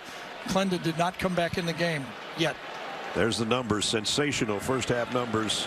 The guy who last year was the MVP of the playoff game and the national championship game looks like he's maybe heading for the MVP of the SEC title game. And this is Keyarris Jackson. Jackson, big gainer, shoved out of bounds on the far side. But it's a first down at the 39. Big one cleanup block at the line of scrimmage. And it's Bowers who gets it. Who else, right? Yep. And then 19 yards later, Keyarris Jackson with a stiff arm to the face mask. And no penalty on that, so it's first down Georgia at the 39.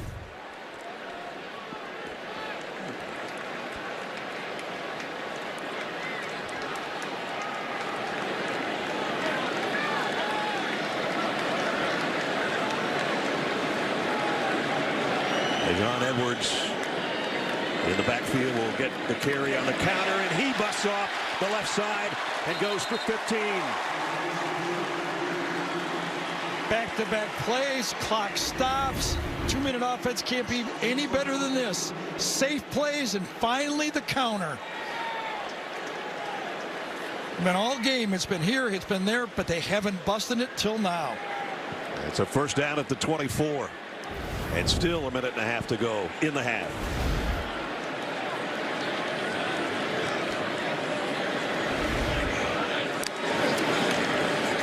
Quick throw. McConkey broke a tackle. Heading to the end zone. Got it down to about the 3. And took a big hit. And he is shaken up.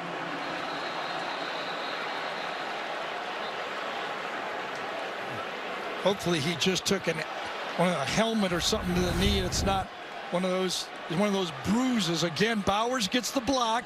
McConkey pulls through and then gets kind of landed on, doesn't he, at the end of that play? I thought the big hit came up high, but I wasn't watching. Well, watch at the end. He gets landed on right there on that left knee. Oh, yeah. Right knee gets tucked underneath him.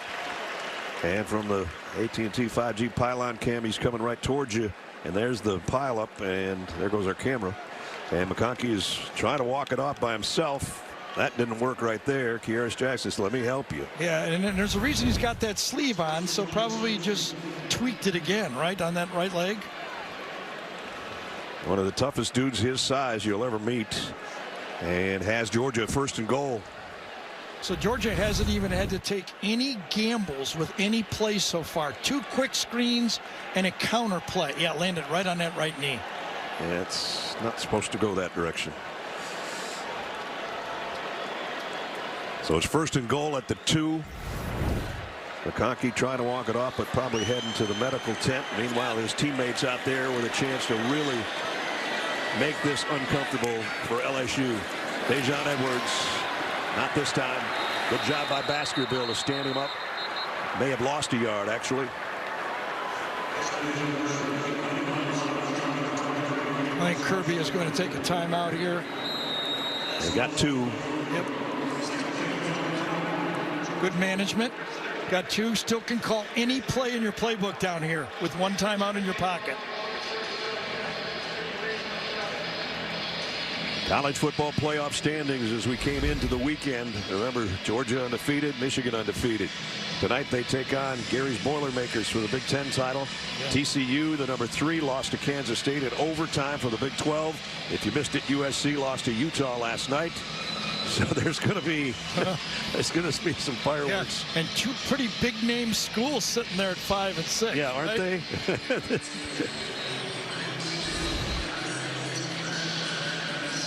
So Bennett has some final words with Kirby Smart before heading back out to a second and goal. This time at the 3. Yeah, I think the call here is a pass, though. That way you got 3rd down if you can keep your timeout alive. for third down and go either way. If you run here and don't make it, you probably have to take another timeout, and then you have to pass. So right here, I think this is a passing down. Gives you more flexibility on third down if it's not good. Both tight ends, Bowers and Washington, on the right side. Here's the rollout. Bowers is in the end zone. So is Dillon Bell.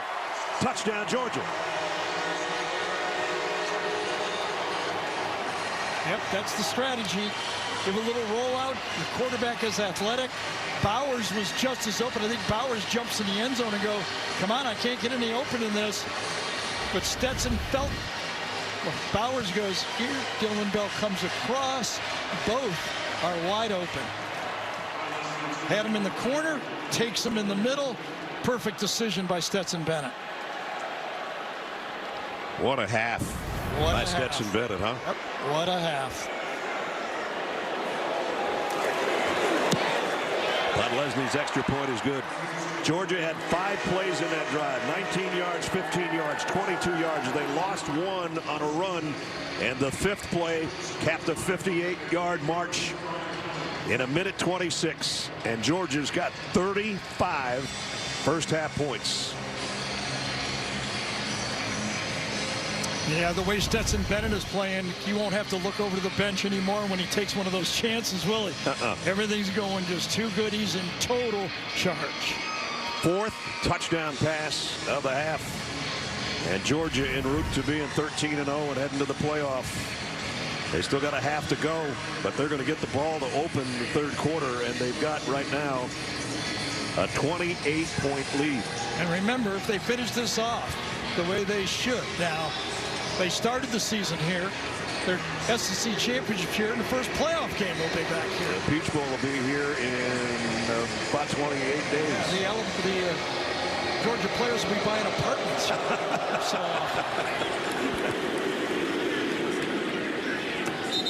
So LSU will come out to the 25-yard line in a big hole. Invesco bringing you today's Scholar Athletes. Noah Kane for LSU. Ladd McConkey, who's had a huge game here in the first half for Georgia. Invesco proud to support student athletes on and off the field with a donation of $1,000 to both LSU and Georgia's general scholarship funds. And Jayden Daniels has come out of the tent and onto the field. So showing some guts on a wheel that was wobbly coming in. No doubt about that. We saw his toughness against Texas A&M. Turn on that tape if you want to see a tough football player. A quick throw and got it out to Mason Taylor, the tight end. Pickup of 8, and he's limping badly, just coming back to the line of scrimmage.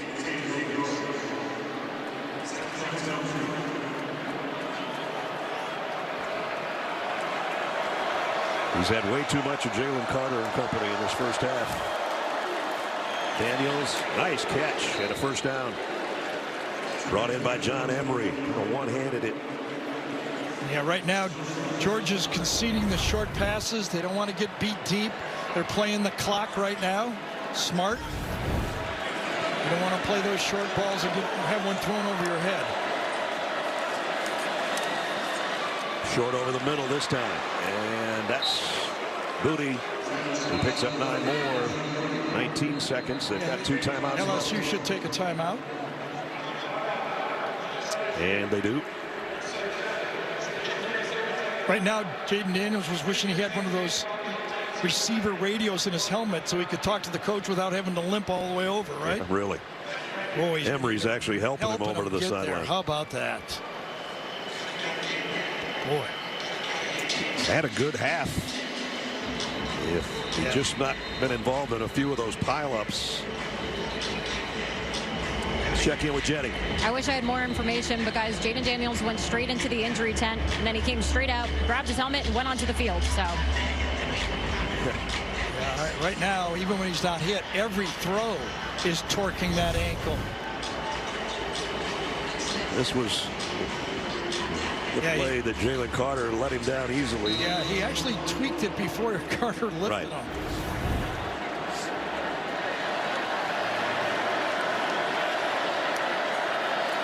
Four-man rush for the Dogs. Daniels, nice throw and catch out to Besh. How about that by Besh right there? 35-7 game. You're laying it out for your teammates right now. For the guys that played here before, you go catch that ball, you know you're going to get hit. And they spike it at the 35 to save some time and the timeout. So they got time for 2 more plays, probably. Besh is the guy that had the crazy play where the ball hit his helmet. Yeah, I mean, he's just feeling like, I got a bad ankle, it's sprained. I'm not going to injure it anymore. It's a sprained ankle, and I feel like I want to stay in this game. Throw the ball from the pocket. He's not going to scramble anymore, is he? Georgia 3-man rush, late blitz coming. Daniels delivers again. Timeout at LSU, get a field goal try. First down at the 23 to Boutte. A lot of courage on that drive, wasn't there? No doubt. Led by their quarterback. Besh goes up and catches that ball in traffic when he knows he's going to take one. Puts a field goal on the board. That was a pride drive by LSU right there. Yeah, they'll try to put a field goal on the board. The last one was blocked, but it definitely got them in field goal range. Oh, man, he actually got hit on the top of the head on that play, too. Could have been called. I think Bear Alexander, number 99, swatted him right across the head. Damian Ramos, who had one blocked earlier, then it went 96 yards the other way by Chris Smith. We'll try one here from 42.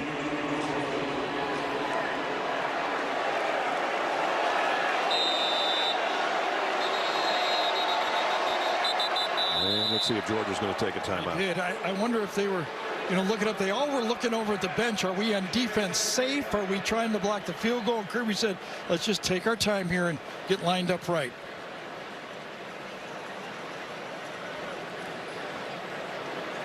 Jayden Daniels is going to get a head start to the locker room. Yeah, and then you wonder, as this game goes forward, how much more are we going to see of Jayden Daniels if this game gets any worse, right? Yeah.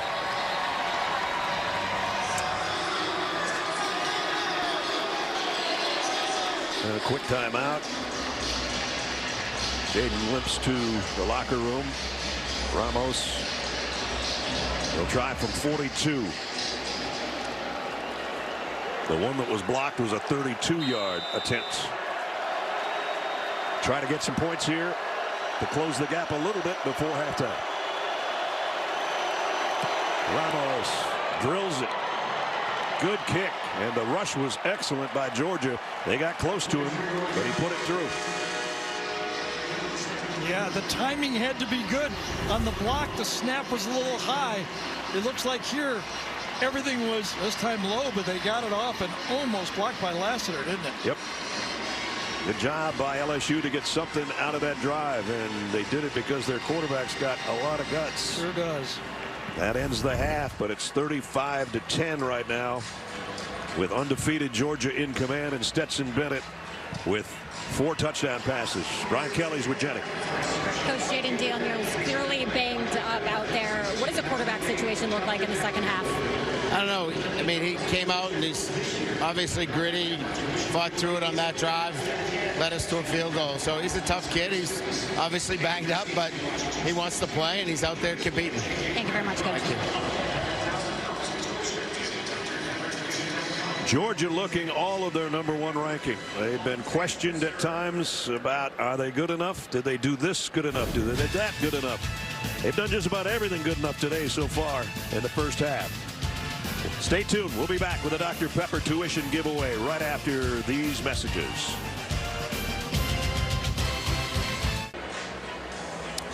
Halftime of the SEC championship game at Mercedes-Benz Stadium, and Georgia leads 35-10. Now it's time for the Dr. Pepper tuition giveaway. Here's the rules for you. Whoever makes the most throws into the giant Dr. Pepper can wins and will take home $100,000 in tuition. The runner-up will take home $20,000 in tuition. Take it away, Jenny Dell. All right, I'm here with our 2 contestants. We have Kayla Gibson and Reagan Whitaker. All right, ladies, how did you prepare for this matchup? Well, I work during the week, so every weekend I practice for 3 to 4 hours a day. Woohoo! And Reagan, what about you? I practice for an hour and a half a day every day. Let's get in position. Kayla's hoping to win tuition to pay for graduate school at the University of St. Augustine. Reagan wants to win the tuition money to pursue her dream of being an audiologist. Good luck, ladies. You will start on the referee's whistle. Brian, take it away.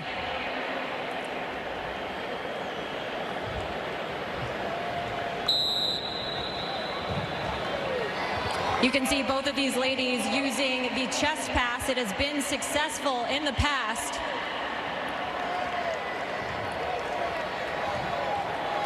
It's pretty tight. We are all tied up, ladies. Reagan taking a quick lead. Oh, Kayla matching up.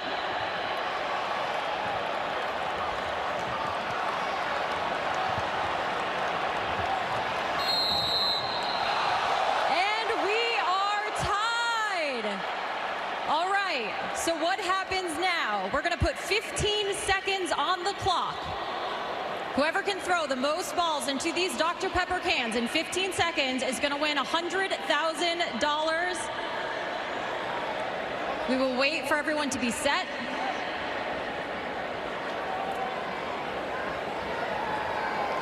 We need to set that counter back to 0. Perfect. And Brian, on your whistle.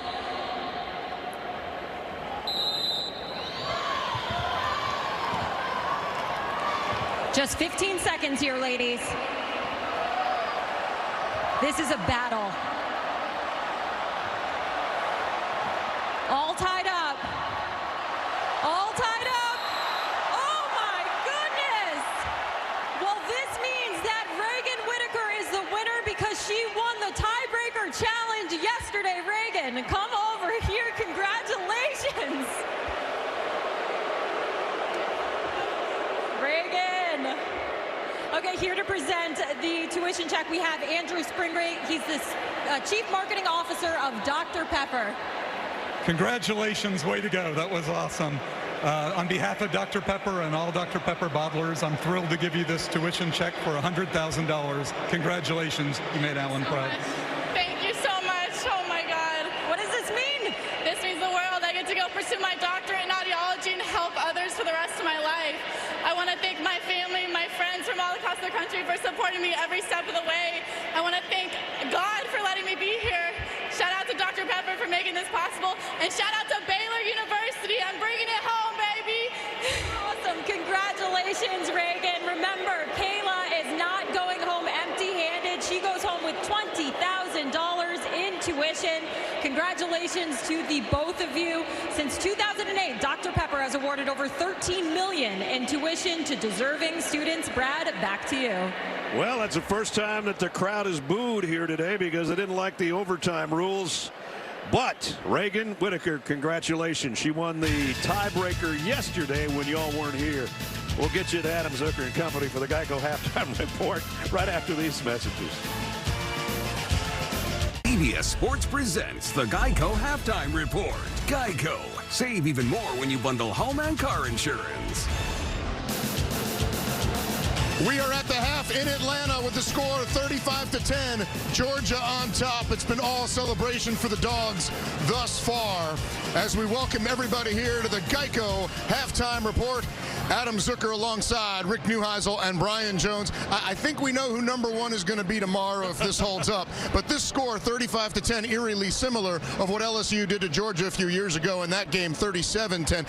And even before domination took over here, BJ, all the bounces were going the Dogs' way. No doubt. It's getting late early here in the Mercedes-Benz Stadium. But you're right. You're talking about falling asleep in special teams class, Rick. There's no way you don't understand that this ball is still live. This is just like kick six. A field goal doesn't get to the end line. It's live. And how aware for Christopher Smith to pick this bad boy up and take it to the house. So smart on his part. Yeah, it's been a bad year for LSU special teams. Remember the opener? They got an extra point blocked.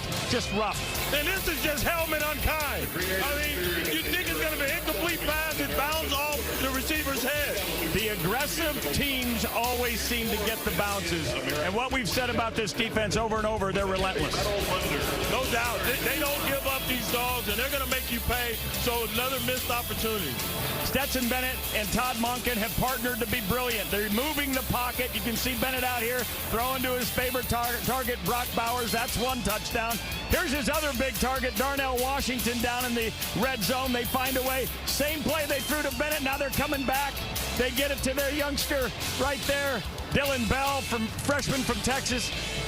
60% of the time, Brian, they play what we call 12 personnel, 2 tight ends. That means you have to stop the run. They're taking advantage of what LSU does. 4 touchdowns. That's the most he's had against an SEC opponent, and he's done it in the first half. Those tight ends play like wide receivers. Coming into this ball game, Georgia was 8th and 9th, respectively, in tackles for loss and sacks. They have 7 tackles for loss. They have 3 sacks in the first half, and Jalen Carter has been just a monster. I felt like I was watching Lion King. Your team is number 1. And you are number 1. He held him up, right? Hey, this is my baby. Hey, considering his ankle injury, he probably helped him out by not bringing him down and putting 300 pounds on. No doubt. And you got to just tip your hat to what Jayden Daniels is doing out here, man. As broken as those ankles are, he's giving it his all. No sure question, has. courageous. No question. All right, now, we seem to have some, chalk, some calm going on here as far as the playoff expectations. Not the same elsewhere. You saw what happened with USC last night. Number 3, TCU in trouble against Kansas State. Deuce Vaughn, the second coming of Darren Sproles, puts K-State up by 11, but Hypno Toad needed to spring into action, BJ. Max Duggan did exactly that. He gained the majority of the yardage on this drive, 95 via the ground, and then he put a 2-point conversion. He finds Jared Riley. We're going to go to overtime. First possession, Condre Miller. He's going to get stuffed at the goal line on 4th down. They had 4 tries on the goal line and couldn't punch it in. KSU's Ty Zettner, he hits a 31-yard game winner. KSU gets some revenge and a Big 12 championship. Yeah, their first outright title since 2003. K-State enjoys this day, and TCU now sweats out tonight into tomorrow. Sonny Dykes' team so close to winning this game, he hopes close enough to still make the playoff. Yeah, I mean, we were literally an inch away from winning the game, or certainly having a chance to. And so, and being 13-0. So my hope is that they see it the same way I saw it. And realize, hey, look, this is a team that certainly the resume is good enough, and we deserve to be part of it. And here is your top 4 plus 3 going into the week. USC losing last night as well, so TCU perhaps with some cushion. Rick, if you assume Ohio State takes the spot that USC held, where does TCU fall, especially compared with Alabama and Tennessee sitting right there? Well, the question will be for TCU, for many, will they be in the 3-hole where they started the day, or will they move to the 4-hole with Ohio State going by as you judge those losses? 1 loss to Michigan as compared to this Big 12 title game. I think Sonny Dykes knew that he was in great position. That's the reason he goes for it on 4th down right there, because it gives him a chance to say just exactly what he said. Well, quote Michael Kay, the fallacy of the predetermined outcome. How does he know he's going to win that ball game if he scores a touchdown there? Because K-State didn't have to score a touchdown. Took their foot off the pedal. They just positioned for a winning field goal, and they got the winning field goal. I believe TCU is still in this playoff. They have 1 loss. You're not going to throw a 2-loss team in front of them. Do you have them in the 3-hole or the 4-hole? I have them in the 4-hole. In the 4-hole means that it would be Georgia if they hold serve, as we expect them to do here today. That would be that game here, and we'll have an Ohio State-Michigan rematch. Yeah, you try to avoid teams from the same conference meeting up with each other, but that would be the situation. And if you didn't know, the 2 semifinal locations are Atlanta and out in Arizona. Georgia would choose this one as the number 1 team. A reminder, the NFL on CBS continues tomorrow with a doubleheader. Most will see the Jets and Vikings, followed by a rematch of last year's AFC Championship game between the Chiefs and Bengals. It all gets started at noon Eastern with the NFL Today. And we'll get you set for the second half and check in on more Championship Saturday action when the Geico Halftime Report returns. The SEC Championship on CBS, presented by Dr. Pepper, is sponsored by The Home Depot, Twisted Tea Hard Iced Tea, T-Mobile, and by Sonic. Going out to welcome you back to the Geico halftime report. LSU moved the ball early, and then everything just started bouncing Georgia's way. Everything's working for the Bulldogs in this one. The tight ends, the receivers, the running backs. Pick your poison. They came in here wanting to settle a score. The score not necessarily with LSU, the score being with this game. They wanted to finish with an exclamation point. LSU from a few years ago, Bama last year. Let's go back to the highlights and start with three-time SEC champ. That's right, Tulane up against Gus Malzahn and UCF and Michael Pratt to Shea Wyatt for the American Championship here. Oh, I'm loving those unis, man. Those are cool. This is a revenge game as well. USC wide receiver Xavier Townsend on the jet sweep. He gets in, and that would be the only score thus far for UCF because Tulane quarterback Michael Pratt. The next one, Lawrence Keys with 43-yard touchdown, 17-7, now 24-7. Over Gus Malzahn's squad right now. Coastal Carolina, what a surprise for Grayson McCall coming back from injury to face Troy, who came in on a 9-game winning streak. Gutty decision by Grayson McCall to be with his teammates, but it's been all Troy. Gunnar Watson here hitting Deshaun Stoudemire. He does the rest, 65 yards to the house. John Summerall, the coach at Troy, said, so what? Now what? And Jamie Chadwell, the coach at Coastal Carolina, might be on his way elsewhere as well, and it's 45-13 Troy after 3 quarters. Fresno State taking the lead on the blue stuff in the Mountain West title, BJ. How about Nico Remigio? He gonna run all the way, to the touchdown, on the blue turf, Fresno trying to get them a Mountain West championship. Moving on, to the MAC. And poor Ohio, they're now 0 for 5 in the MAC championship game. Rick, Toledo going for their 4th title here. Yeah, it wasn't a great finish to the Toledo season, but don't tell them that. They were on fire today, getting off to a great start there. Jaquez Stewart getting that 29-yard touchdown. Here they are. DeQuan Finn, who got healthy for this game, hits Demir Blancomsey, 17-7 Toledo. Great win for the Rockets. And there comes the Agua to the SWAC championship game next. Way to go, Toledo. Unbeaten Jackson State and Southern here. And Deion Sanders amid reports that he'll be going to Colorado by the end of the day, BJ, but not before another win. Yeah, nice shot right there, or ball in that little window, the underneath coverage, safety over the top. Shadur Sanders finds Shane Hooks. And Shadur Sanders once again to Kevin Coleman. Little back shoulder, front corner of the end zone. Sanders' 3rd TD pass in the first half. On their way to 12-0. And a reminder, we'll see you in Philadelphia next Saturday for America's Game on CBS, the 123rd edition of the Army-Navy game presented by USAA. Our coverage from Lincoln Financial Field kicks off at 2:30 Eastern with State Farm College football today. All right, Georgia ball to start the second half. What does Brian Kelly say to his squad right now? He said, we're a program just beginning. We're here. We're overmatched a little bit. We're going to go play with great pride in the second half. We're going to stay in balance. I'd expect to see a lot of Garrett Nussmeier in the second half as well. They have to get a stop right off the bat here if they're going to have any chance, and they have to take advantage of opportunities. They've missed a few. All right, that'll do it for us for now. We thank you for watching. The second half of the SEC championship game is coming up. CBS Sports presents the Geico Halftime Report. Geico. Save even more when you bundle home and car insurance. 35-10, Georgia with the lead on LSU at halftime here in Atlanta. And now for our Taste of Tradition presented by Sonic. Let's go down to Jenny. Well, Brad, last night at the College Football Hall of Fame here in Atlanta, 13 players and 1 head coach were honored at the 2022 SEC Legends Dinner. The star-studded group included Peyton and Eli Manning, Ozzie Newsome, and Johnny Manziel. Former LSU center Todd McClure and Georgia safety Thomas Davis represented the 2 teams in today's SEC championship. I think I got a pretty good team together with that group. Our congratulations we add to all those guys that were honored last night. Who's the backup quarterback? Is that what I don't know. Johnny Manziel's number 3. Yes, I'm pretty sure that's true. Welcome back to the booth, everybody. Brad and Gary, you just heard from Jenny. Gene Steratore over here in the booth with us. You know, Stetson Bennett is out to break some records and get an SEC championship. 4 touchdown passes first half, 4 different receivers. I mean, this two-year run by Stetson Bennett is off the charts. I mean, this is a guy that they did not want to play, right, at all. They did everything they could not to put this guy in the game last year.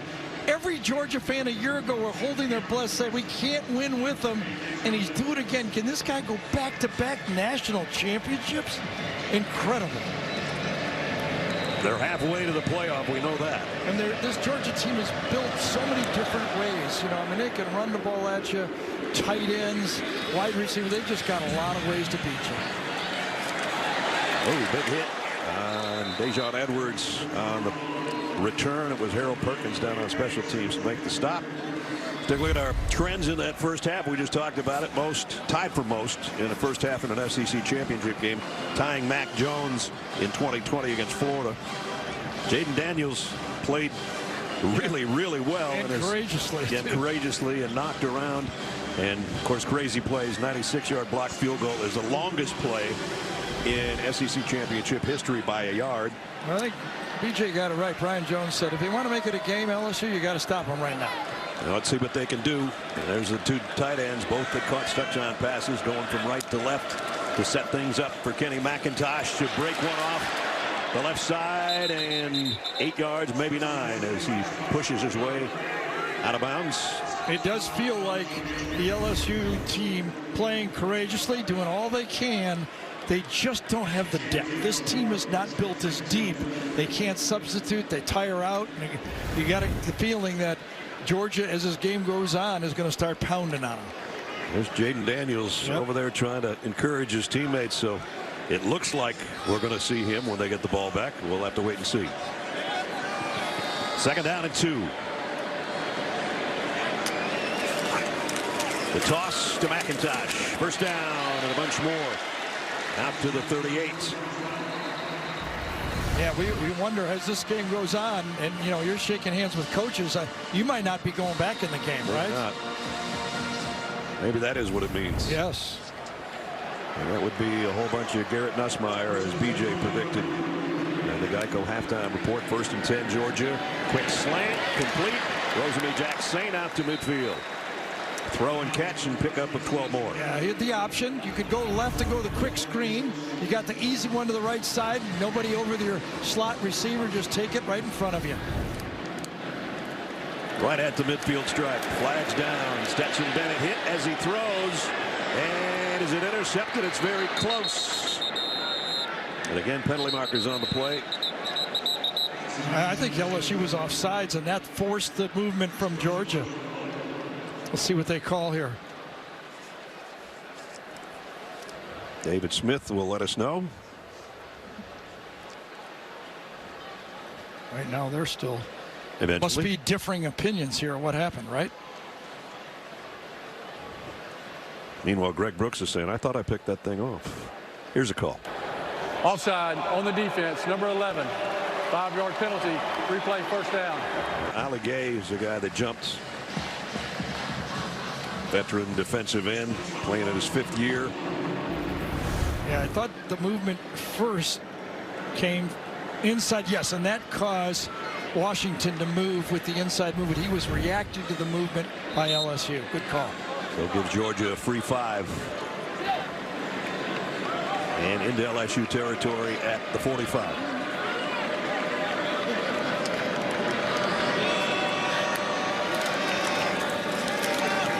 McIntosh lost the football, scooped it up on his own, and then is hit and dropped at the 47. Going into this game, if you talked about Georgia in this game, a lot of people would say if they don't turn it over, it's going to be hard for them to lose. This time, Harold Perkins knocks it right out of his hand, trying to make the tackle, and scooped up, as Ness said.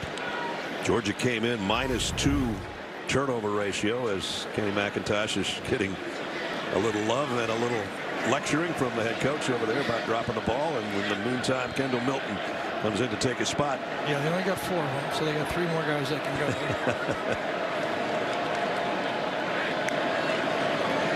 Here, they fake the end around.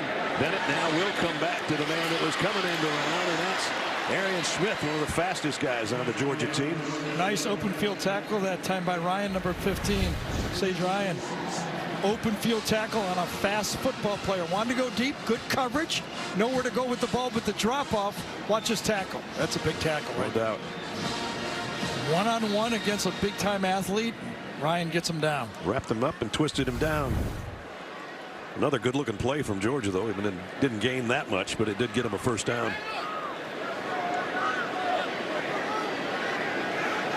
Bowers shifts from one side to the other. From the 40. Kendall Milton into the middle of the pack. Broke one tackle. Got 5 out of that somehow. Running tough. And actually his first start of the year was last week in the win over Georgia Tech. Had kind of a groin strain in the Auburn game, and that limited him at times. And then McIntosh kind of took over, and as Gary said, they just keep rotating guys in there now. They don't have a big 1,000-yard back, but they've got one that came in with 650 and one with 420 and another one with 600. So those are the 3 guys. Just one note again, Georgia. Warren McClendon still not back in the game. Number 70, they're starting off right offensive tackle. On 2nd and 5, ball's out again, and this time LSU's has got it. Some confusion between who was going to keep that, whether Bennett was going to pull it out or whatever, and then it just harmlessly lay there before Jacqueline Roy covered it, but there is a flag. I wonder if Stetson Bennett will get called for blocking one of the players for LSU trying to go for the fumble. Yeah, he wasn't going for the ball. No, and he was not in his vision, so he was out of his vision, came from the angle and threw his body low. I think Bennett could get called here. Watch Stetson. He thinks it. Personal foul. Illegal block below the waist. Number 13 on the offense while the ball was loose. That penalty is declined. The fumble recovery by LSU. First down LSU. So because the ball had not been recovered yet, they had to decline the 15 yards. Interesting. So that's about the only thing that has not gone well today for number 13. Didn't quite get it to Milton, or Milton didn't quite take it. LSU says we will. Next Saturday, it's a game of honor, and one we look forward to bringing you every year, the annual Army-Navy game. We'll get you set for kickoff with all the pregame ceremonies and pageantry starting at 2:30 Eastern with the State Farm College football today. Army-Navy next Saturday from Philadelphia, right here on CBS. So Garrett Nussmeier, it's his game the rest of the way, it appears, Garrett. Yep, it is. And let's salute Jayden Daniels. That thing probably stiffened up on him at a halftime, couldn't go. Think about this for LSU and what Jayden Daniels did. Remember that 3-game stretch in the middle of the season when LSU had to do it or they'd have been, bottom of the division. That 3-game stretch, Jayden Daniels averaged 260 yards passing, 14 touchdowns. He threw 7 and ran for 7. Those 3 games against Florida, Ole Miss, and Alabama made this season for LSU. No doubt. So Nussmeier, the son of Doug Nussmeier, the Dallas Cowboys quarterback coach, takes over and wants to throw on first down following the fumble recovery. And he laid one in there to Boutte. Kayshon Boutte, first down.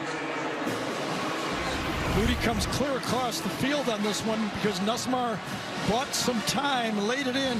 I thought Chris Smith had it all the way, but he waved at it and missed it. Picked up 20 yards on his first completion. Now they can go inside of the ground game to Josh Williams. And Williams got to about the 35. Let's get some injury updates from Jenny. Yeah, we got some big injury updates on the Georgia sideline. So Warren McClendon and Ladd McConkey, they are out for the rest of the game, dealing with left knee injuries.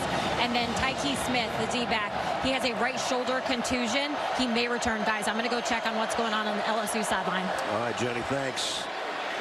Nussmeier into some traffic. Touchdown. Malik Neighbors. How about that in relief duty?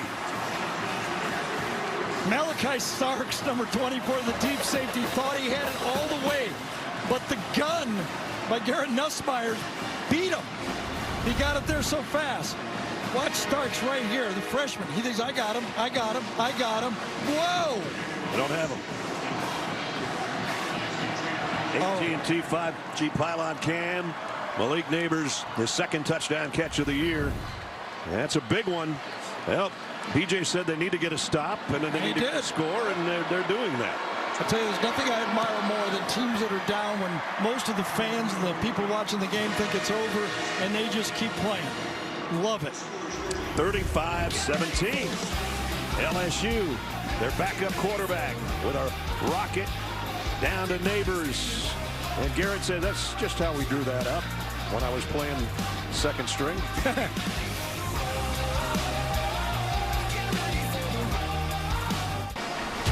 The SEC Championship on CBS, presented by Dr. Pepper, is sponsored by Smile Direct Club, State Farm, Google Pixel 7, and by Dr. Pepper.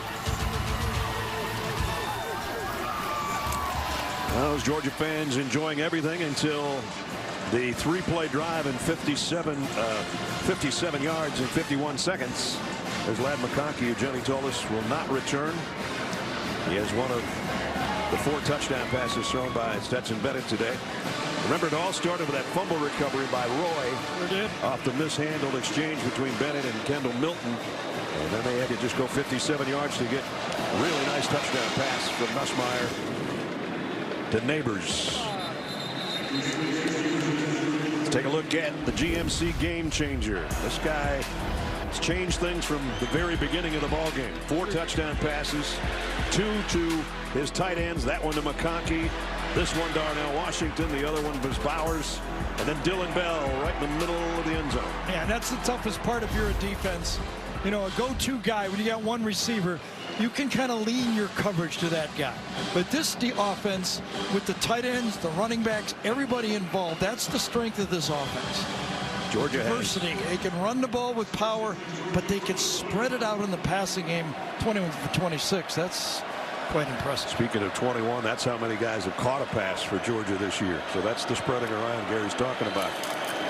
And this time it's a nice and straight handoff to Dejon Edwards for 5 or close to it. So McIntosh bobbled one. He goes out of the game. Milton bobbles one. He goes out of the game. And they bring in number 30, Edwards. And that's Sage Ryan heading to the locker room for LSU.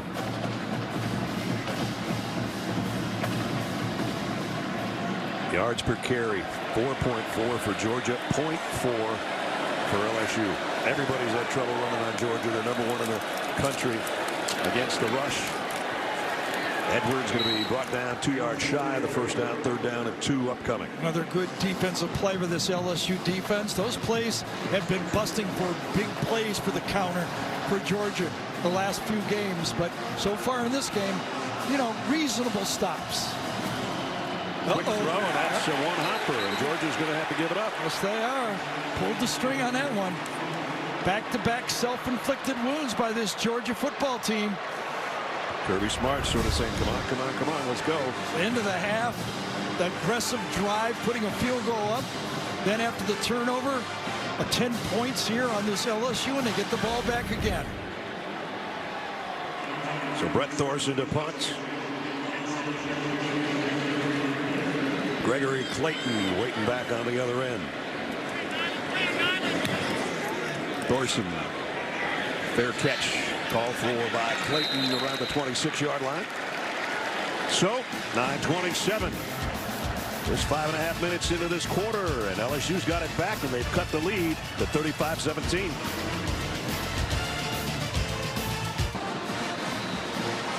Some of these very cool shots brought to you by Goodyear here at Mercedes-Benz Stadium in Atlanta. The BAU is back in Criminal Minds Evolution. The team faces their biggest threat yet, a nationwide network of serial killers. Stream the new series now exclusively on Paramount Plus. Head to ParamountPlus.com and try it free. So LSU with a touchdown on their last drive, courtesy of Garrett Nussmeier's arm. And they go back to work, forcing Georgia to punt. Yep, Jalen Carter has been blowing up plays at the end of the first half, but so far here, second half, the throwing game has been making the plays for LSU. Nussmeier loads and is going to go long again. Man out there, got it to the 15. Neighbors again. Double coverage this time.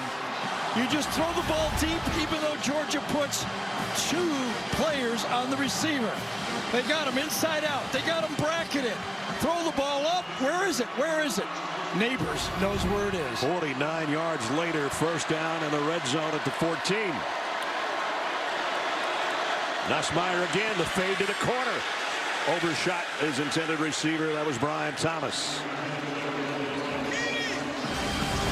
Garrett Nussmeier said, we're behind. I'm just letting it go. And he did. Malachi Stark says, boy, I haven't seen this all year. This guy's got a rocket. So second down and 10. The ball just shaded inside the Georgia 15.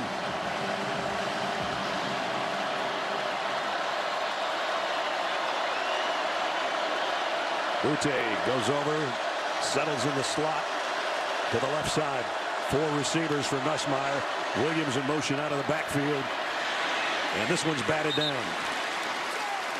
Just think about this LSU team this year that's been in so much transition.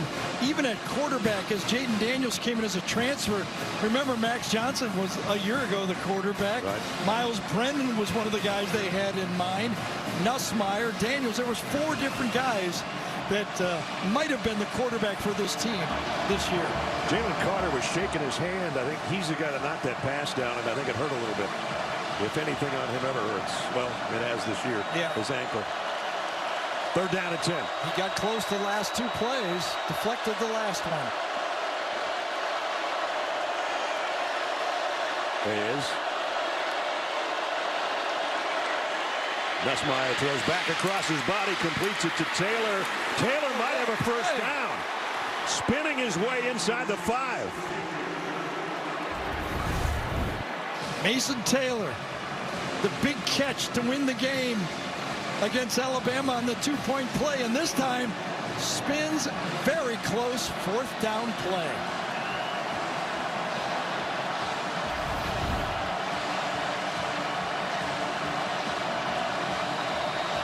And now officials going to blow it dead here. They're going to get a replay review. The ruling on the field was the runner was short on the first down.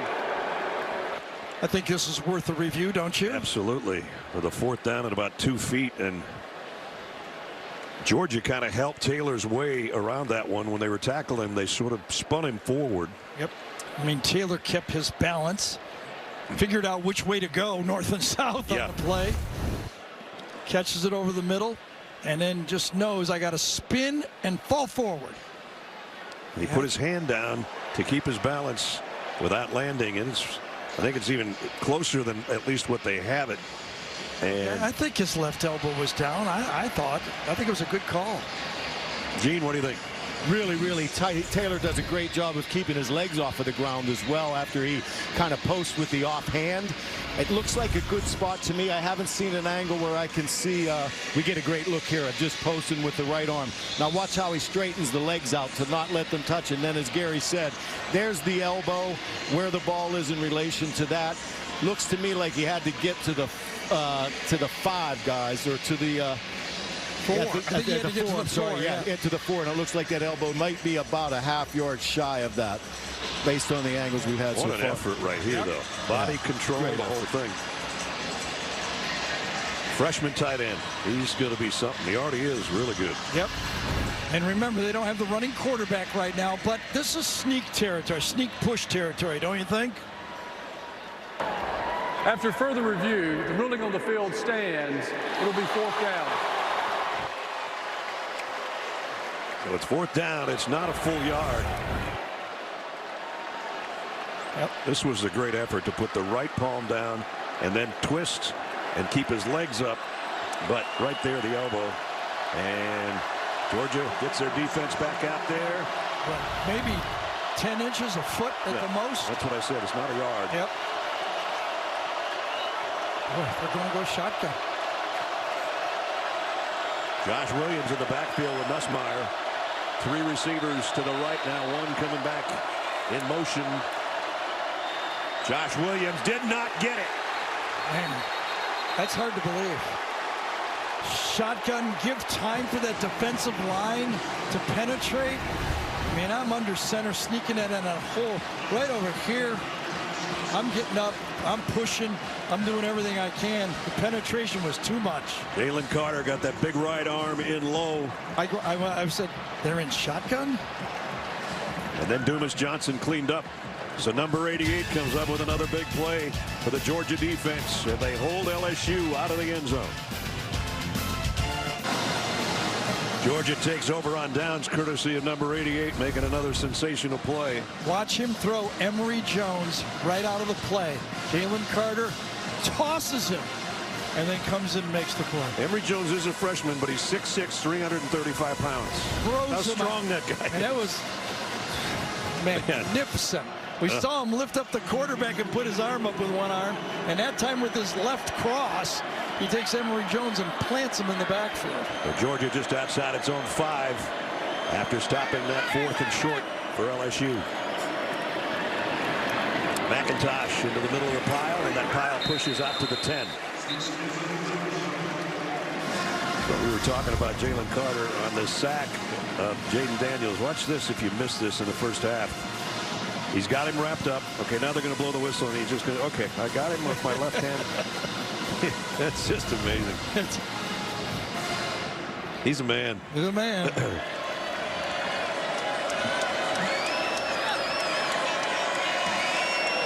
you're an NFL team, do you have to watch any more tape than that right now? No, I don't think so. We're done. 2nd and 5. Nice play. Good play from the backside. Yep, absolutely. And that was Ali Gay. Been around a long time. He's made a lot of good plays. And coming in the back door this time. Right around the end right here. Q just gets in there. Beats the block this time by Washington. Just blows right through. Darnell Washington thinks he has him. Nope, he does not. Ali born in West Africa. Didn't move to the United States till he got to Seattle when he was about 12 years old. Yeah, what do you call here if you're Todd Monken, okay? I mean, do you trust Stetson Bennett enough? Seems like he's earned it. I would think. Nope, they go quick short. Slip screen, first down, a bunch more. Yep. Rosemy Jack Saint. He's got it all the way out to the 26-yard line. They let him throw, but they threw safely, right? They got it out there. Tried to throw a quick screen earlier on the last possession. Stetson threw it into the ground. This time, remember, in college ball, you're allowed to block downfield if the pass is caught behind the line of scrimmage. Bowers is blocking. Another block, and boy, nice first down. Georgia needed that badly. That's the way you draw it up. Yep. Great blocking, picked up with 18, breathing room now to work from the 27 and maybe go back to the ground game at the 6-minute mark. Kendall Milton. And Milton, good game for Georgia. So Todd Monken dialing up the plays up there in the press box right there. Todd Monken, his first job was at Grand Valley State as head coach, Brian Kelly. How about that? He's hired the guy calling the plays today for the other team. Todd was a wide receiver coach as well at LSU. Little Grand Valley State in Michigan is where he got his start and where Brian Kelly earned his chops being a head coach. And worked his way up Central Michigan, Cincinnati, Notre Dame, and now here at LSU. 2nd and 3. First down run. Kendall Milton, open field. Milton in a foot race. Kendall Milton pushing tacklers off. And he's all the way down. Pretty sure everyone got a good block here on this one. Ness. Just watch that front, that offensive line. Van Pan does a good job. Just, oh my gosh. Center, Cedric Van Pan, 63, takes the nose tackle completely out of the play. 50 yards later, he's at the 15-yard line. So that's why Georgia gets you. They kind of start wearing on you. That offensive line that's up for the Joe Moore Award is the best line in the country. Especially this group at LSU. I mean, they're fighting out here. They do not have the numbers to rotate in. McIntosh. And he gets 4 more to the 11. Remember earlier in the game when Georgia substituted in the middle of their drive and LSU looked to the sideline and the coach went, you're the guys. You're going to have to stay out there. That's right. Kendall Milton. That was his longest run of the year, 51 yards. He had a 44-yarder, which is his previous long in the win over Georgia Tech a week ago. So a couple of big chunk plays from Milton. Now McIntosh in there on 2nd down and 6.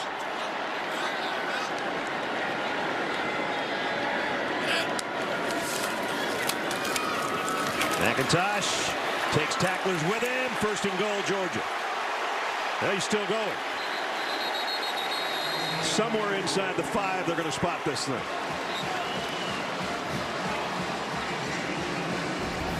So you bobble the ball, you can take it out of the game. When you come back, you start running like you're possessed. Milton does it. Now McIntosh is doing it. 1st and goal at the 2. McIntosh.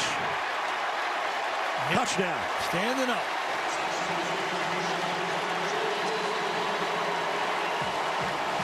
So the defense gets the 4th and inches stop. And then they come right back with a drive. 94 yards later. Just kind of power that football right down the field. 1 pass, 8-play drive, 1 short quick screen to the outside on 3rd down. Everybody getting in the act in the end zone for Georgia. And finally they do it on the ground. Extra point is good. So a 4th down stop and a 3rd down quick screen. Story that turned into a drive and 7 points. They're #1 in the country for a reason. Top Dogs on top. 42-17.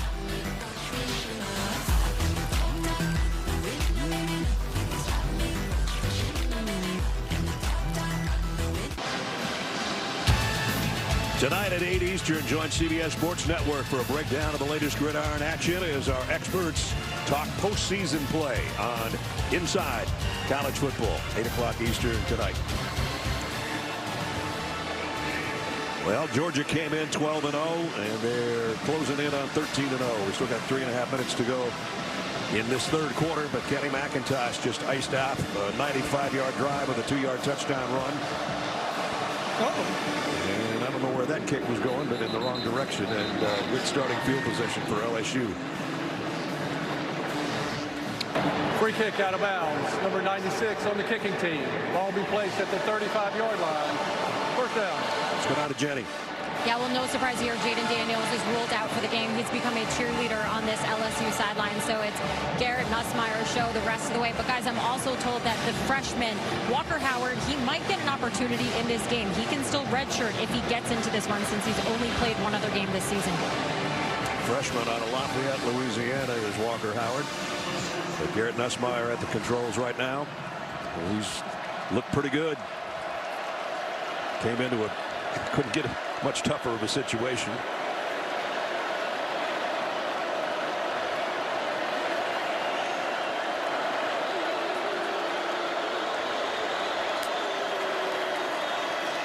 Looks left the whole way and got it out there to Boutte, and he's got 7 before he's run out. You see why Garrett Nussmeier was a highly coveted recruit, can't you? Yeah. And he's a pocket passer, quick release, very, very confident. There's his numbers on the day.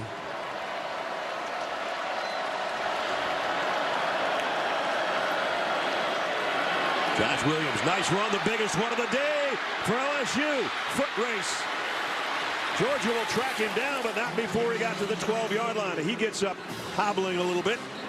Yeah, you're right. That's the first time it really popped. And by the way, no Jalen Carter on the field on this play. He's resting. A lot more things work when 88's not out there. 47-yard run for Williams. And back in the red zone. Remember, they got down here a few minutes ago. Georgia stopped him at around the 4. There is Jalen Carter getting a breather.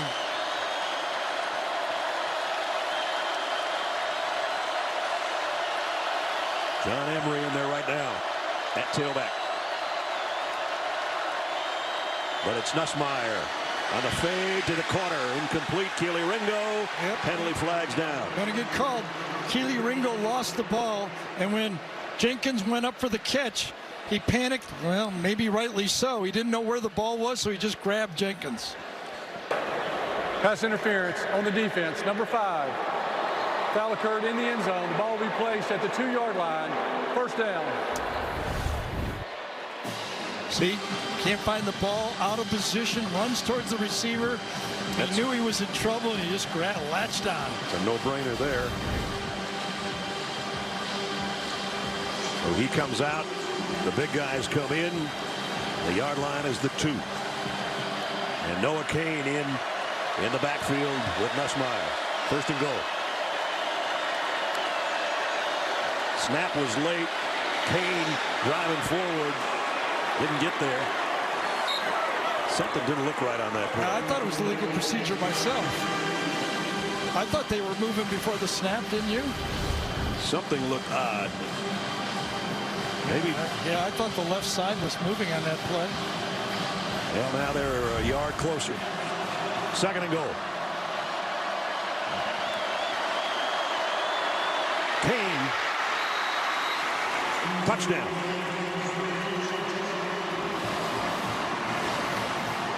Come on, LSU fans, you got to be proud of your football team here. Not quitting, that's for sure. Yeah, Brian Kelly promised a fight. He said, we'll give whatever we got in this football game. He didn't promise a win. He promised a fight. Looks like he's going to want to go for 2. That would make it a 17-point game. Makes sense. So 65-yard drive in just 4 plays. They're 1 for 3 on the 2-point conversion attempts. It was a big one. The one that they got, that was the one that won it over Alabama. So here they are trying for the 4th time. Late receiver to the group. Yeah, and I think LSU now will have to take a timeout because the back judge will come up. The official will come up and stop and allow Georgia to substitute, and the 40-second play clock would have run out. So LSU takes their first time out.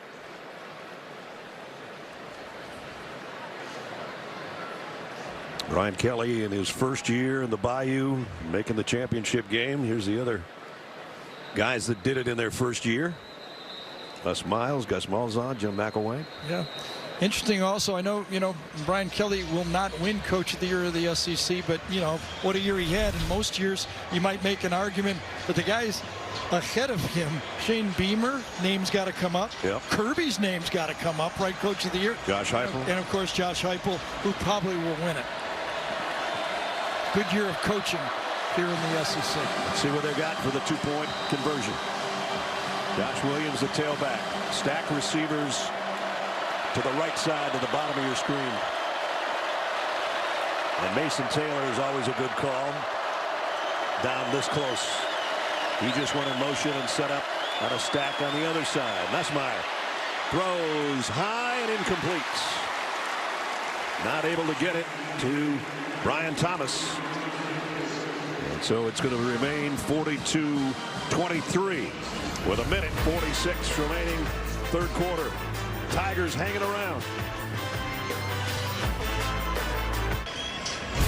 Tomorrow, huge NFL doubleheader here on CBS featuring the Jets taking on the Vikings at 1. Then in the late window, rematch of last year's AFC Championship game. The Chiefs head to Cincinnati to take on the Bengals tomorrow. The NFL on CBS. So, Ness, I'm thinking if you're teams that are watching this game, Ohio State's watching this game, Alabama's watching this game, and they're going, we can throw the ball pretty good. We would play these guys, if we get a chance to play them. And remember last year, actually the last game that Georgia's lost, Bryce Young went 26 for 44 for 421 in this championship game.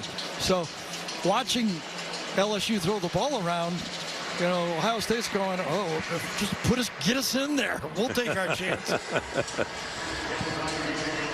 Well, we'll see who gets in there. Yeah, interesting decisions. You got to figure Ohio State's in. They were 5, 2 teams above them lose. Now, what happens with TCU and Alabama, right? Isn't that the big question here? Yep.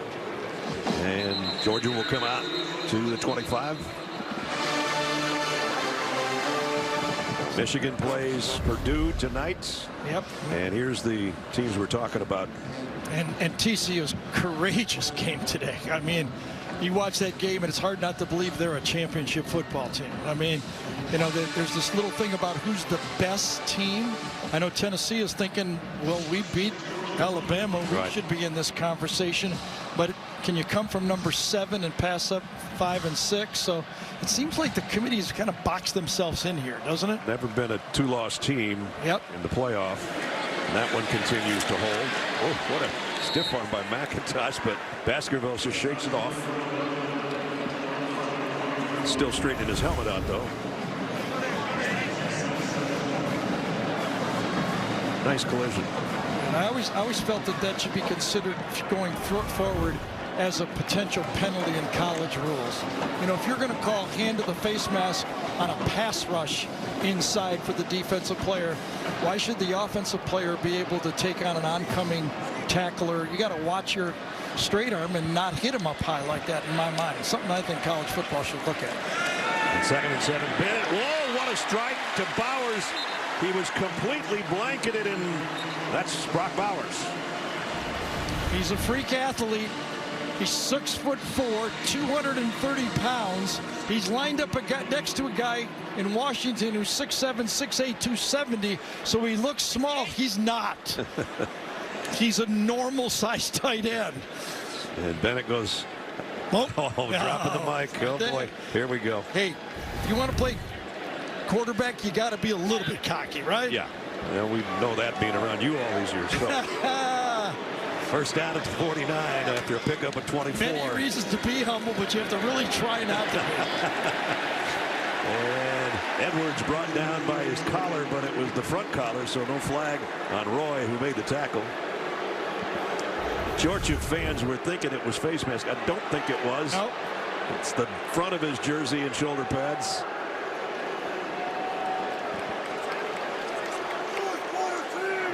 Right there. He would have grabbed anything he could find right there. Anything to get my hands on him. Right.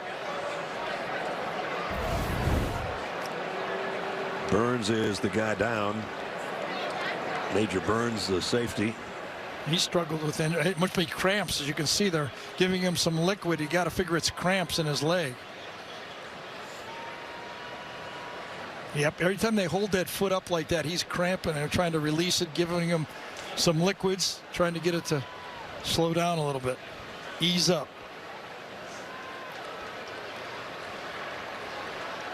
So he's going to come out, at least for a play, as we're nearing the end of the 3rd quarter here.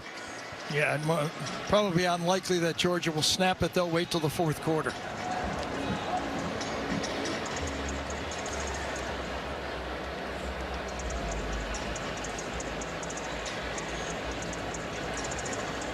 Kirby Smart in his 7th year. 5 of those seasons have produced 10 or more wins.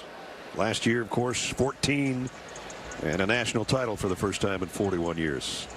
That's Mike Bobo talking to Kirby Smart right there. Mike, former offensive coordinator, quarterback here. Well, the only thing Georgia did not accomplish last year is win an SEC title game. They're 15 minutes away right now.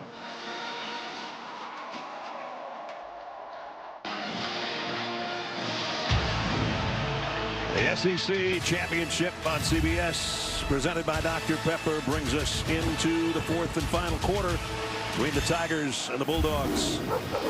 And right now, the Dogs with a 42-23 lead, try to remain perfect to go to 13-0 and head to the playoff. LSU trying to pull off some sort of upset in this next 15-minute stanza. And Georgia's got a 2nd down and 2 at the LSU 41 to open the quarter.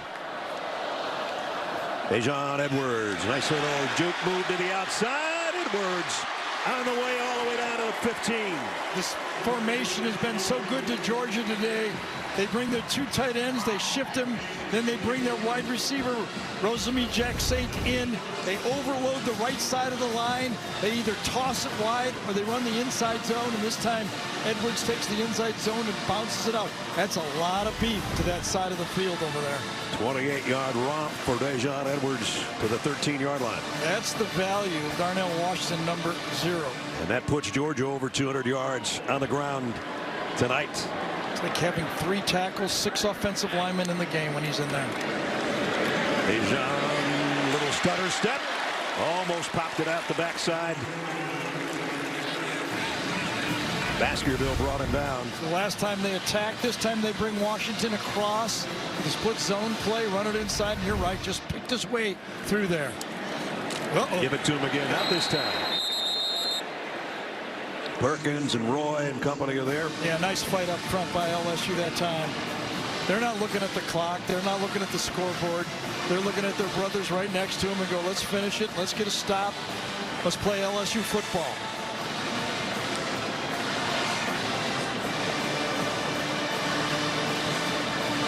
McIntosh comes back. Well, they're breathing hard, though, aren't they? Yep. They just do not have the rotation up front. Got to give those guys credit.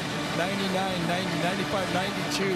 They don't have an 8-man rotation like Georgia does. They've got about a 5-man rotation. There's those 2 tight ends again shifting from left to right. That's the power side. It's Kenny McIntosh behind the blockers. Touchdown, Georgia.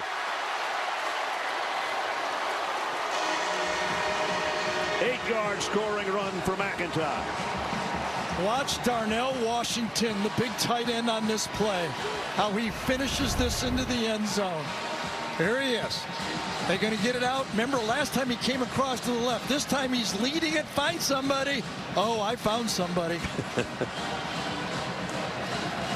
Got a 6-foot zone. Nothing. Remember, you can't go low. You go high, it could hurt your knee, and you just get run over. Another physical play by Georgia's offense. And Georgia's going to go for 2 here. And now the chance of UGA sound out, and Stetson Bennett's trying to quiet the crowd. They hit 50. End around. And a pass. And a 2-point conversion to the guy that got the block. Give the man a little sugar. It was Adai Mitchell, number 5, injured all year. They figured when he was on the sideline, he's been working on his throwing, right? Couldn't get a lot of practice, playing a lot of catch. Coming around on the reverse, it's a pass all the way. Adane lays it out to the big fella. So Darnell's got a touchdown catch and a 2-point conversion. My friend Jeff Quartz would say that's an octopus when you get 8 points. You got it.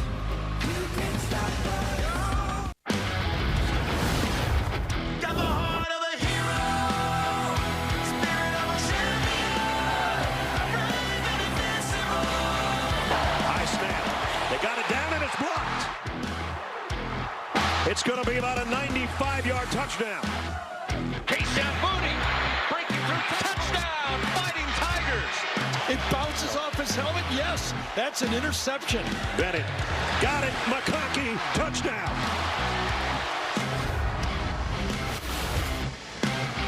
So Georgia's got 50 on the board. Stetson Bennett 4 touchdown passes. IHG Hotels and Resort game recap looks like that. The blocked field goal. Jayden Daniels injured, not playing in the second half. Garrett Nussmeier's looked pretty good in relief, but that guy, number 13, has been special again. This is the second highest scoring game for Georgia this year. They put 55 up against Vandy, but they saved kind of the best for last.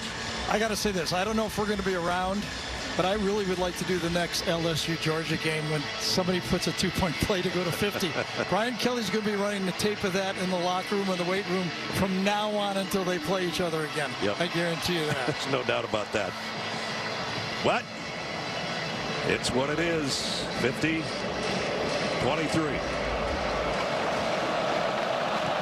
But Lesney's kickoff will sail out of the back of the end zone.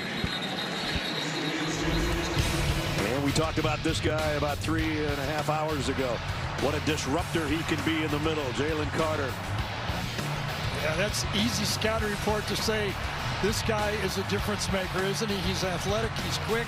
And one of the cool things when we asked Kirby who he reminds you of that you had at Alabama. Remember, Kirby ran that long run in championships, and he goes, thanks, and he goes, We didn't have one like this. And they had a lot of good ones. Think about that. Those statistics don't do justice to the havoc that he's created on that front for Georgia today.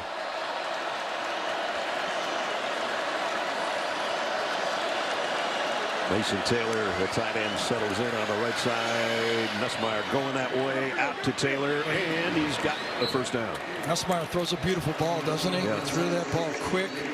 No wasted motion at all.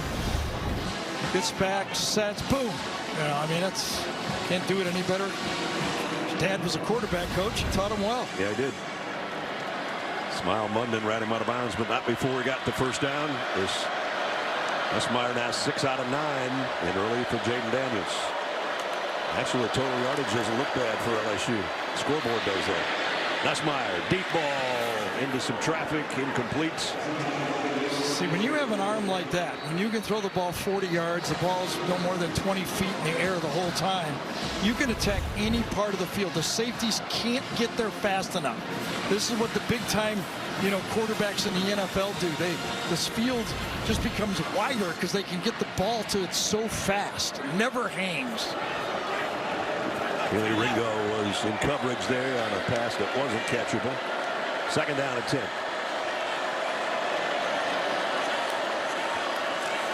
Extra rusher coming and throws complete out to Kyron Lacey. That's his first catch of the day. LSU used one of their timeouts earlier when they were trying to get the right personnel on the field without the play clock expiring. So they're down to 2, and they're down to 12 minutes to play with. Nussmeier double clutches, goes down the middle, got it complete, and it's Besh. And he's got it all the way to the Georgia 35. He's like one of these guys that, you know, when you try to guard basketball and he can make off-balance jump shots in any direction, this is what Nussmeier does. Off balance, puts his foot way to the left side, opens up completely, and then throws to the right. 23-yard pickup to the Dogs 35. Empty backfield. Nussmeier getting ready to throw it again. If Georgia gives him the time, and he got it out of there quickly again to Josh Williams. Short game. And Smile Munden made the tackle. Don't forget, coming up before we're done, we'll have the play of the game presented by Jersey Mike Subs. Georgia changing up their defense here. Yep. Substitution by LSU, and they bring in 4 new pass rushers.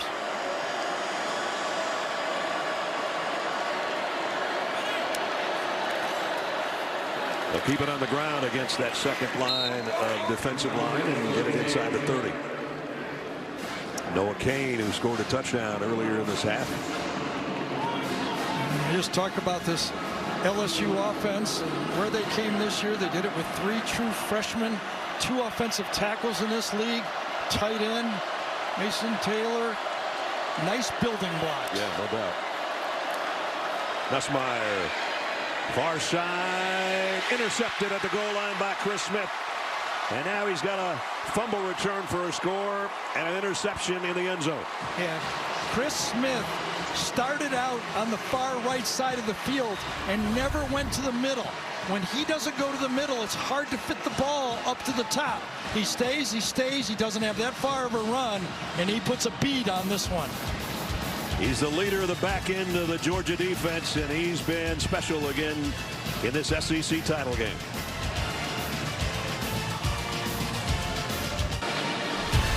The SEC Championship on CBS, presented by Dr. Pepper, is sponsored by Aflac,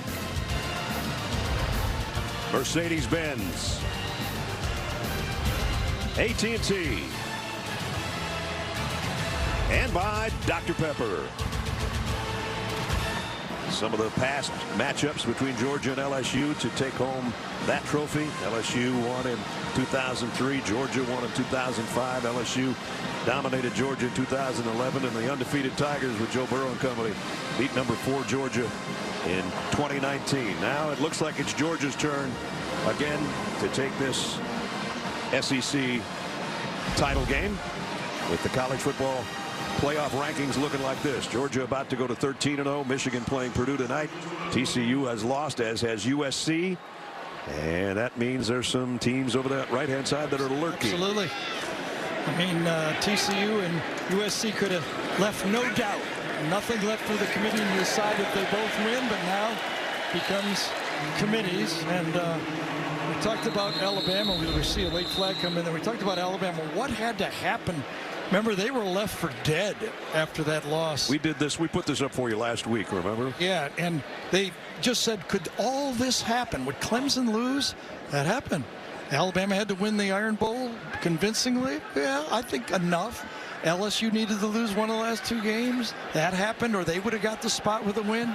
Could USC and TCU both lose?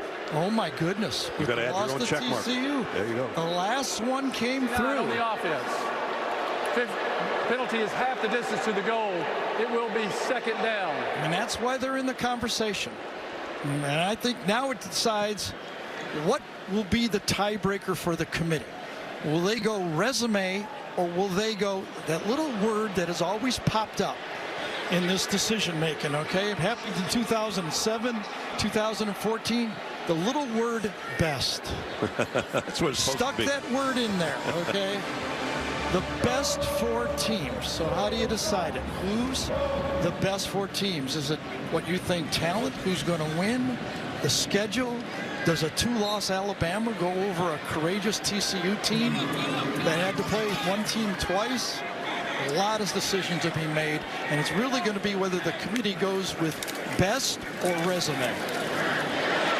Here's Kendall Milton cutting it to the outside. That penalty was on Mims, by the way, the personal foul against Georgia, which backed it half the distance of the goal. And again, for me, if I had to weigh in, I think Ohio State is in. They were 5th. And then I got to decide, is the rules best or is it resume? Because it's 2 different teams if it's different angles.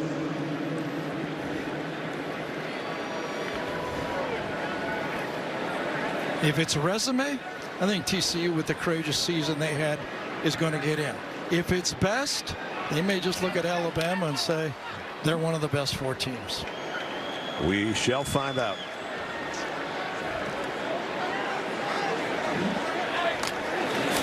Second down, the toss is to Edwards. Trying to get to the edge, popped out of bounds. Let's go down to Jenny for an update on our Dr. Pepper throw at halftime. Well, you all saw the unprecedented double tie of the Dr. Pepper halftime tuition giveaway. We've just been told by Dr. Pepper that they are going to award both finalists $100,000. So both Kayla Gibson and Reagan Whitaker are taking home $100K. Congratulations, ladies, and great job by Dr. Pepper there. Wow. I mean, the controversy for the playoffs was nothing compared to Dr. Pepper. No, not even in the same category. Not even close. Congratulations to both of you ladies. Thorson to punt. We need graphics for that. And they're caught inside the 20-yard line by Clayton. With 9 minutes to go. Happy Georgia fans right now. 9 minutes away from an SEC title.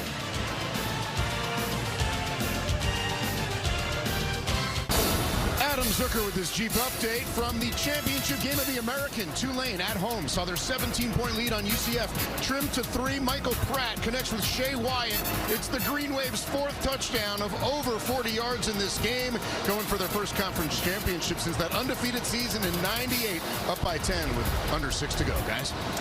All right, keep us posted. Zook here, 9:07 to go. Georgia 50-23.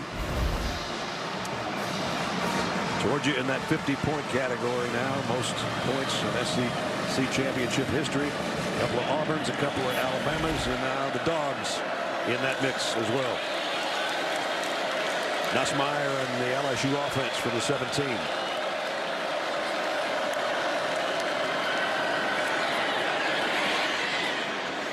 And overshot. Mason Taylor is intended receiver.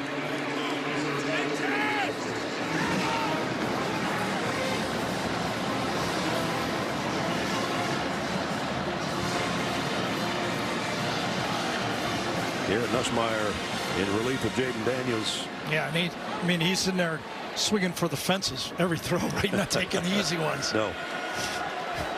It's like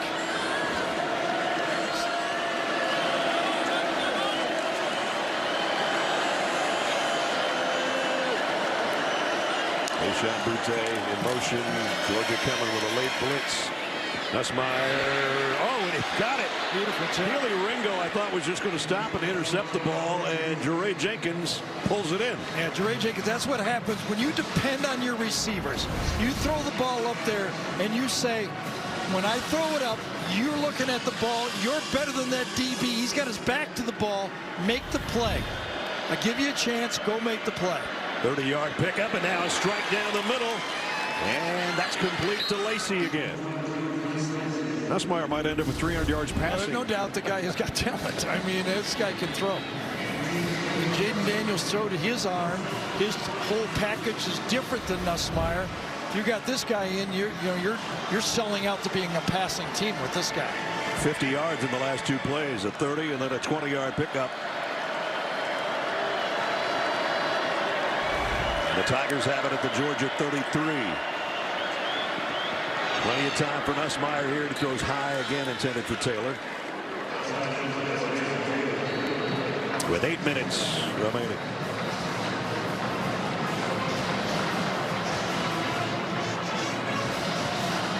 And you know Kirby Smart on that sideline is saying, I do not want this to get to 30 points or 31. A guy that's got a couple of shutouts this year and has given up 11.3 points a game, his defense, that is, which is tops in the country. And LSU's got 23 up there. So they're twice as much as they're used to giving up per game.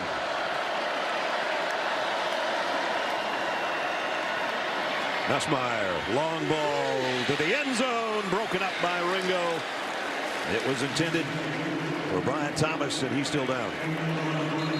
So when you're in proper phase, it's a lot easier to track that ball. Remember the last time in the end zone when he had the pass interference, he was not in phase. This time he's there. It's easier to track it instead of just trying to grab the receiver.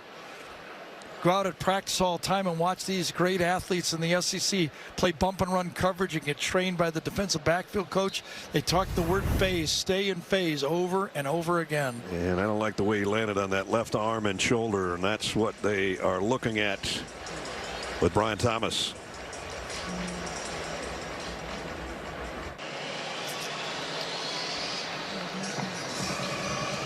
Still to come, college football postgame show presented by Rocket Mortgage. Stay tuned. Adam, Rick, and BJ weigh the ramifications of this one and bring you the best highlights from Championship Saturday. That's all coming up about 8 minutes from now. 8 minutes of game time. Brian Thomas went straight to the LSU medical tent, favoring his left arm, shoulder, wrists. They were actually holding on to his arm to help him into the tent.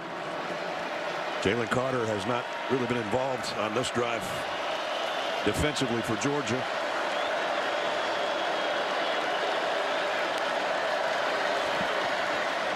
Nussmeier has to backpedal to throw and still completed it. And he's going to be a yard short of the first down, I think, maybe 2. And that's Malik Neighbors. I thought it bounced. Did it bounce or not? Yeah, it bounced. They're going to overturn that play.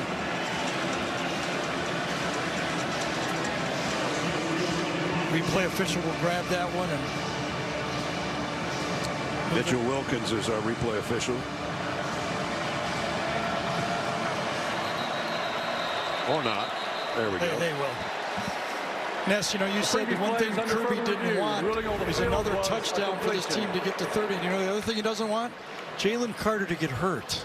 He hasn't had him on the field this whole drive. They've substituted twice.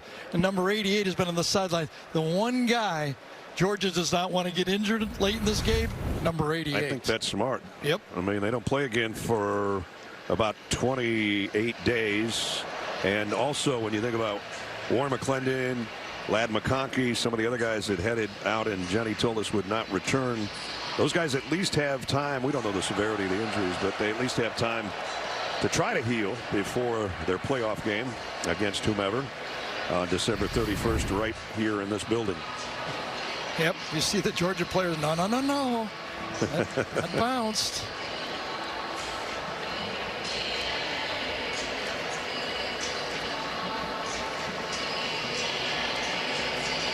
And there's McConkey with his pads off. Had a big game, though.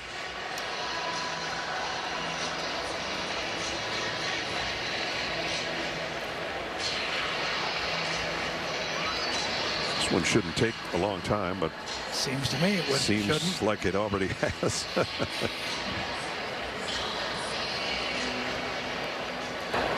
After further review, the pass was incomplete. The ball hit the ground prior to the receiver making possession. So they'll back it up to the 38-yard line, and it's 4th down. So LSU needs this one to keep the ball.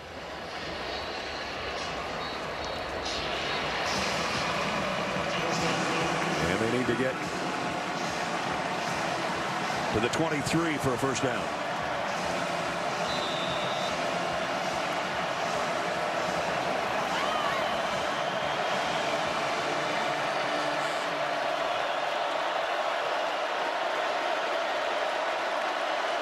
Georgia 4-man rush on Nussmeier. They had him. He got away. And now he's going deep to the end zone and got it.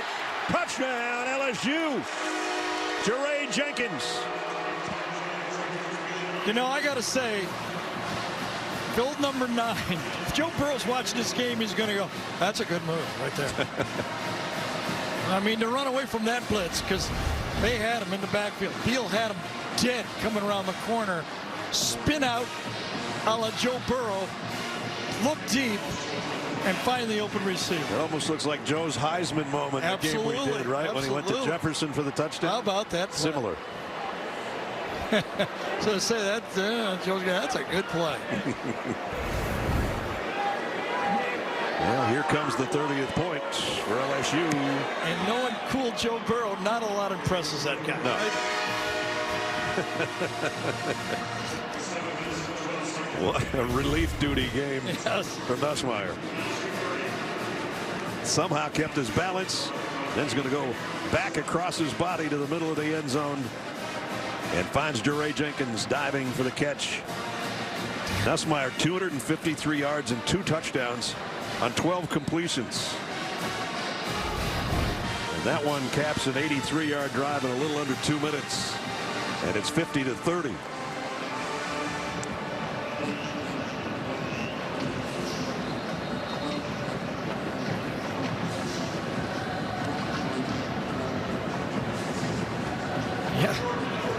Both guys threw for what? They're close to 450 yards they got passing here. Let me look down here. It's got a 461. 461 and you're losing? There's teams looking at him going, well, I want to throw against these guys. Yeah. I mean, LSU, you threw for 461 yards and you're down by 20. That's right. Will they go onside kick here? Nope. Kick away. Georgia was thinking that same thing. They didn't have anybody back at the goal line. Kyrus Jackson was the closest guy around the 15-yard line. So 7:12 remaining, and Georgia actually. Ness, who you got for the Heisman? It's gotten a little murky here, hasn't it? Well, I was pretty impressed with Caleb Williams before he got hurt last night. And he recognizes the outstanding college football player whose performance best exhibits the pursuit of excellence with integrity. Epitomizes great ability combined with diligence, perseverance, and hard work. Sounds like they're talking about that guy right there. Gaudy stats never hurt. No.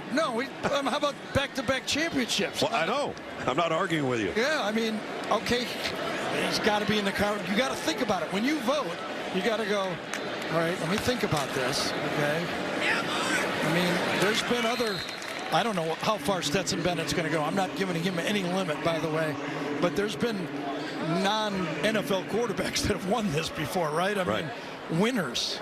Well, if Georgia keeps rolling, if Georgia repeats as national champion, you can count on one hand the guys that have won 2 national titles at the quarterback positions. Steve Jones at Oklahoma. Steve Davis at Oklahoma, beg your pardon. Jerry Taggy. Tommy Frazier at Nebraska. Matt Leinart. A.J. McCarron. Tim Tebow won 2, but they weren't back-to-back. Back-to-back. Yep. So, I mean, that's pretty good company. I'll say. Jeez. Any national championship is good company. That's true. Branson Robinson. But even Kirby talks about that. We did not want him to play. We found every way we could to keep that guy off the field, and he just kept battling we had to let him play. Started all off as a walk-on, went to junior college in Mississippi, was on the scout team, pretended to be Baker Mayfield when Georgia was playing Oklahoma in the playoffs. That's where his teammates first bought in with Stetson Bennett, right? Yep. Fought him in practice. What a career. Never be forgotten at Georgia, I'll tell you that. That's for sure.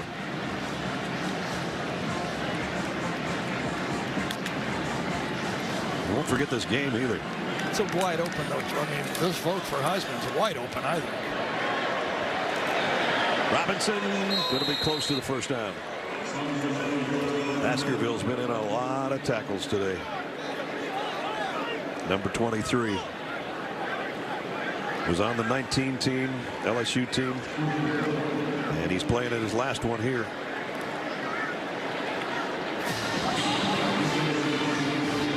Well, Nussmeier goes, if you promise not to put 88 out there, I'll promise you some yards in the throwing game. Brett Thorson to punt.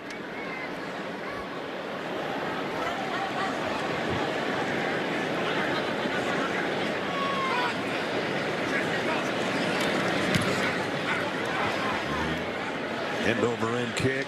It's going to take a big time Georgia bounce. Still rolling down inside the 10-yard line. And so LSU's 90 yards away again, but we haven't seen the last pass from Garrett Nussmeier for sure. And right now, Kirby Smartley puts in a lot of substitutes. He's got all backups on the field right now, even in the secondary. Doesn't want a freak injury at the end of the football game to his first line guys.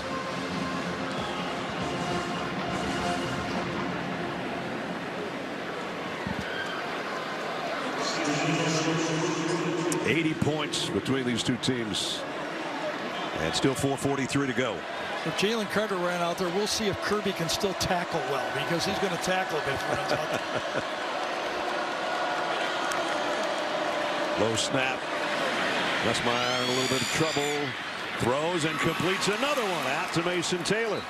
All the way to the 38-yard line. This guy's got a bright future, doesn't he? He's going to get bigger, stronger. Mason Taylor has already showed a lot already, but as he gets through the program, he'll become next year to year after one of those tight end freaks that we'll be watching. 27-yard pickup. Nussmeier comes up tossing again. Williams. There's a nice collision. And that's David Daniel Sissebaugh. These are the guys that can't get on the field that have been recruited, and that could be targeting, couldn't it? Yeah, you could see it. Number 45 was saying targeting. It'll be called and probably be upheld. Personal foul, targeting number 14 on the defense. The previous play is under further review. We'll get our second look. I'm not 100% sure. Gene, what do you think? You know, it's close to the 6-inch crown from the top. To me, though, he's lowering, the indicator's lowering, and then attacking with that crown. To me, I believe that's a targeting foul, guys. I'm with you. Next, that look right there, I thought Ness showed it. From behind, it was tough to see, but I thought they don't want that.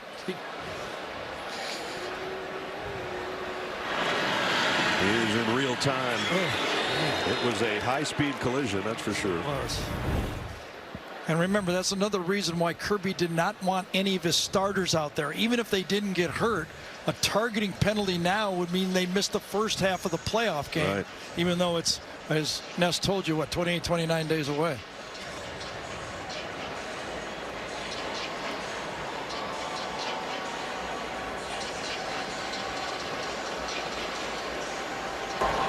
After further review, there is no targeting by number 14 on the play. He may remain in the game. It is second down.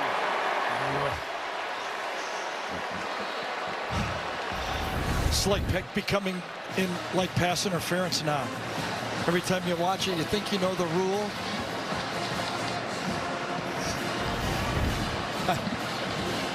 So he'll remain in the game. Josh Williams will come out and shake it off a little bit. A little bit.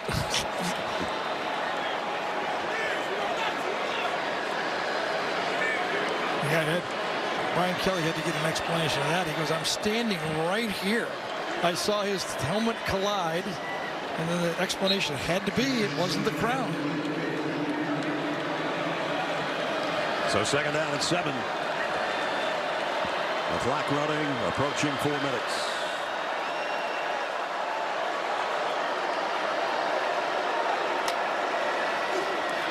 Extra rusher coming. Nussmeier has to throw off his back foot and get it over near the sideline. Incomplete. Third down and 7.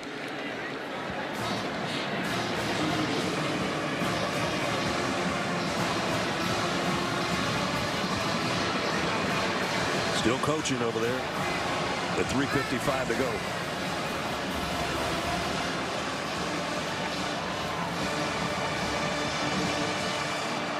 Look at the combined numbers between Daniels and Nussmeier.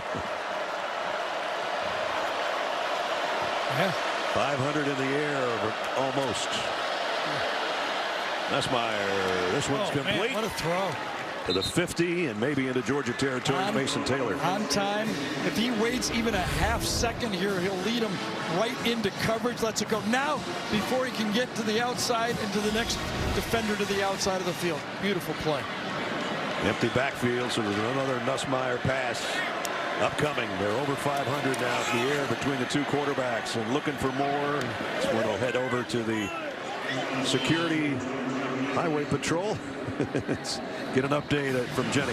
Yeah, LSU wide receiver Brian Thomas, he was slow to get up, grabbing at that left arm. He went inside the injury tent. The pads came off inside. Came back out, though, helmet on the sidelines. I'm told it's a shoulder injury, a questionable return, guys. Yeah, he had a bad landing in the end zone on attempting to catch that pass in front of Keely Ringo. And his shoulder got jammed on his landing.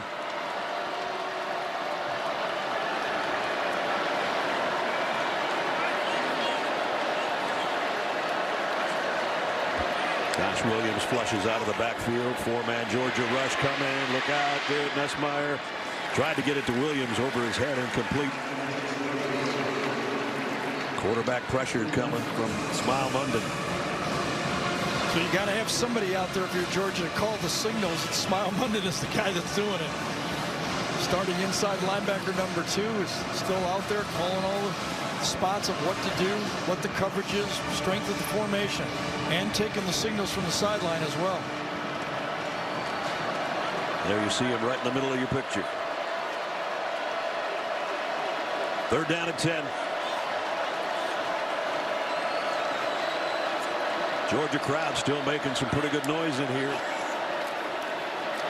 Nussmeier going to go down. The ball is out, and Georgia's got it.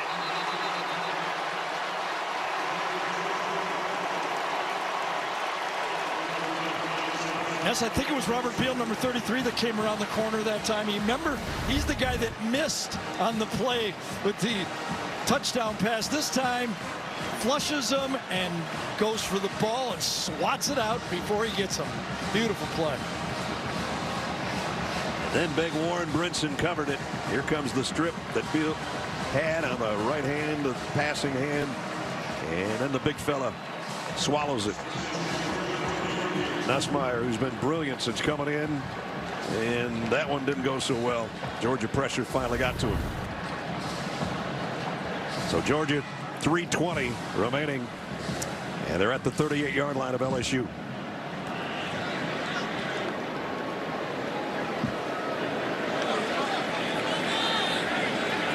Again, the power's to Georgia's right if they're going to run it that way with Robinson.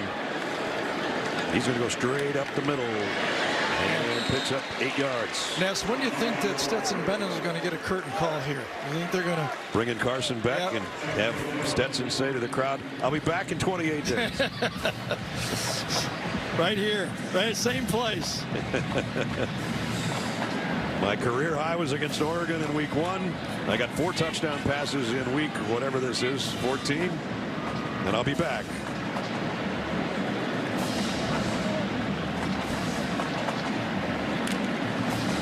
Using as much clock as possible.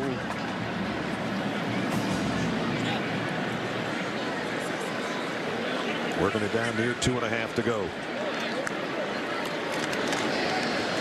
Robinson's got the first down.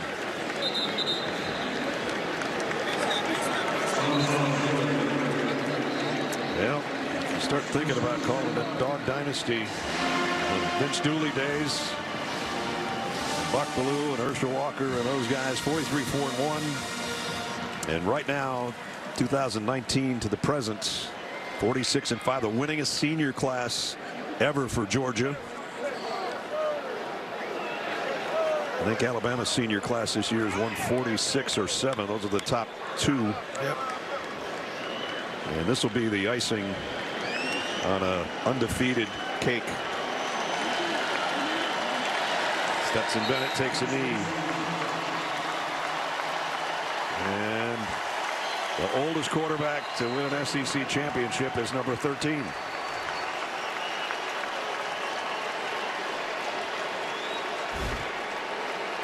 He goes, I'm just coming into my own. I'm 25. Yep. I'm hitting my prime. Just learning how to play this game. That's right. Doing a pretty good job of it. Had to go to Mississippi, play some junior college ball. Right.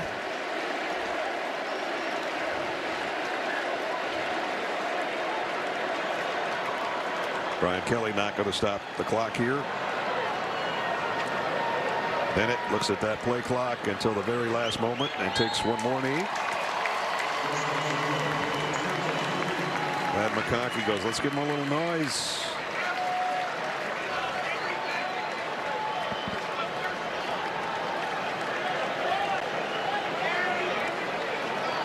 I think the message that Kirby's given to Stetson Bennett and the Georgia fans in Georgia is we'll wait for our curtain calls for the championship. I guess so. Right?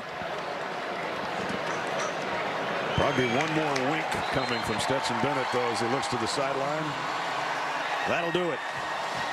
Your SEC champions for 2022, the Georgia Bulldogs. And still perfect at 13-0.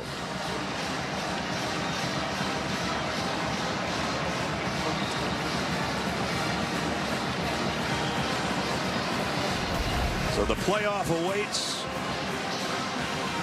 in a little over 3 weeks. Stetson Bennett's probably going to be the MVP of this game, as he was in both the playoff and the national championship a year ago. He got a lot of help from his friends. 4 different receivers caught touchdowns. Chris Smith had an interception and a 96-yard fumble return off a block kick.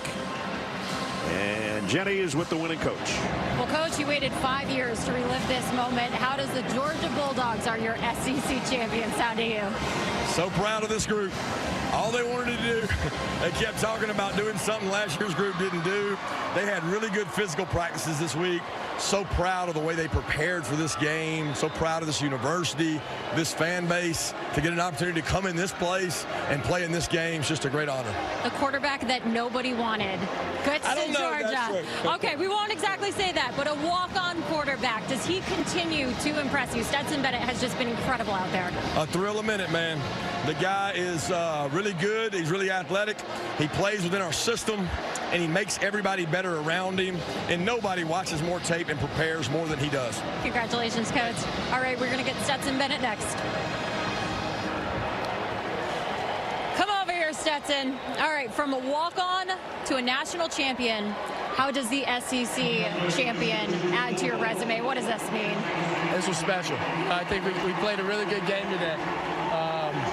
We played for each other, and we came out and we executed pretty well. How important was it for Dog Nation to get this win? I mean, we hadn't won an SEC since what, 17? Yeah, man, it's been a while.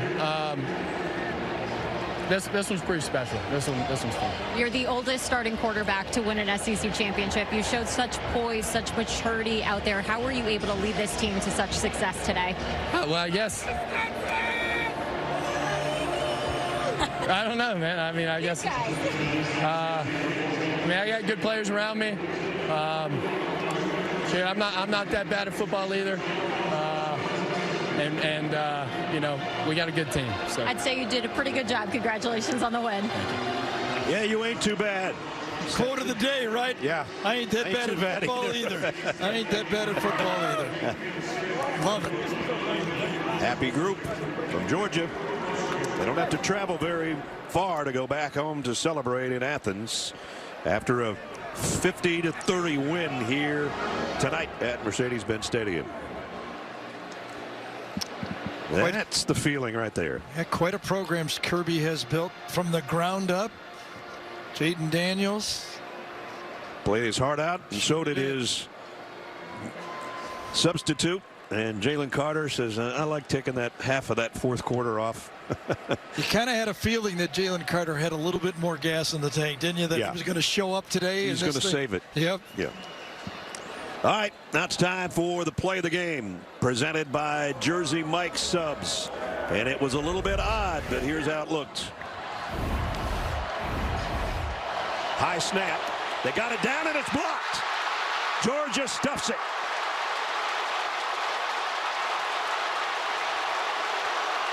And now here comes the run back. If this stands, it's going to be about a 95-yard touchdown. It will stand. LSU was acting as if it was an extra point. The ball is alive. Chris Smith takes it coast to coast for Georgia. And that's what set off the fireworks here at Mercedes-Benz. And Georgia goes on that strange call and a couple other ones for the win today, 50-30. And there's his star defensive tackle talking to head coach Kirby Smart. They look pretty good today. They did. Well-built team, and I think they're ready, but they're going to understand that in the playoffs, if they face a highly skilled passing team, there's yards out there to be made, and they're going to have to come into their game understanding they're going to have to score a lot of points despite that guy being on the field. Well, a lot of yardage put up by LSU, over 500, but it wasn't enough as Georgia wins the SEC title for 2022. That's going to wrap it up for us. For Gary Danielson, Jenny Dell, Gene Steratore, our entire CBS crew, Brad Nessler saying so long from Atlanta. Final score, the Dogs 50, the Tigers 30. We'll get you back to Adam Zucker and company for the college football postgame show presented by Rocket Mortgage right after these messages. Congratulations, Bulldogs, your SEC champs.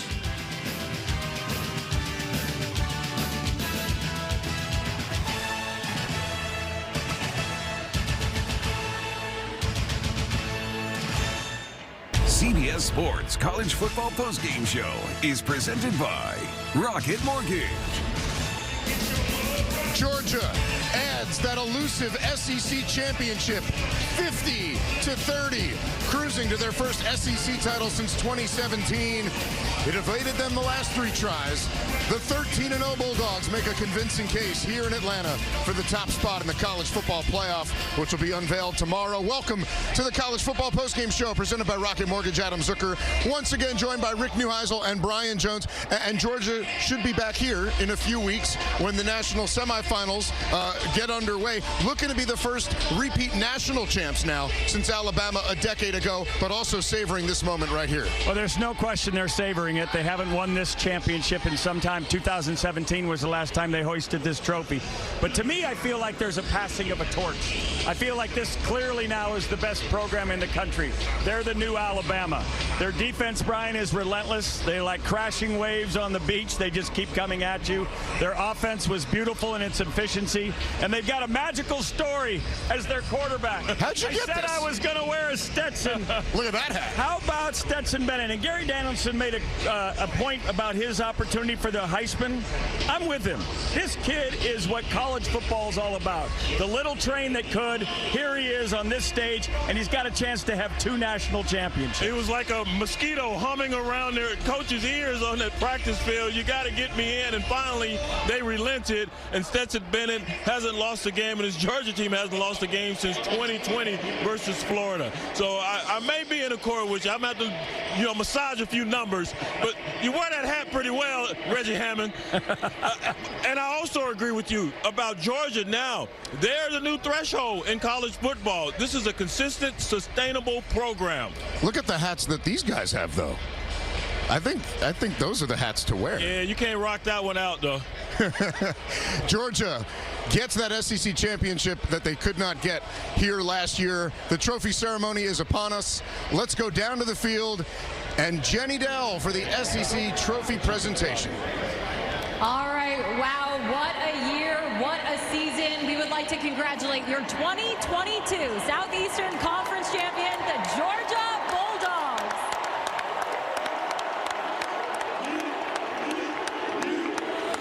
like to welcome on stage the president of the University of Georgia, Jerry Moorhead. We have the athletic director, Josh Brooks, the commissioner of the SEC, Greg Sankey. Of course, we have the head coach of the Georgia Bulldogs in Kirby Smart. But let's start with your MVP, Stetson Bennett.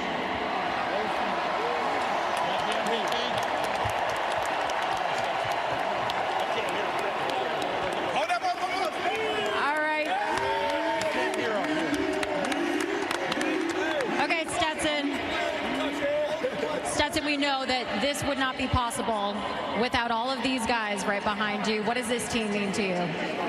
What does the team mean to you? Oh, I mean, we got the best team in the SEC, right? We just won the SEC championship. We got the best fans in America, and we're about to go try to keep on winning, baby.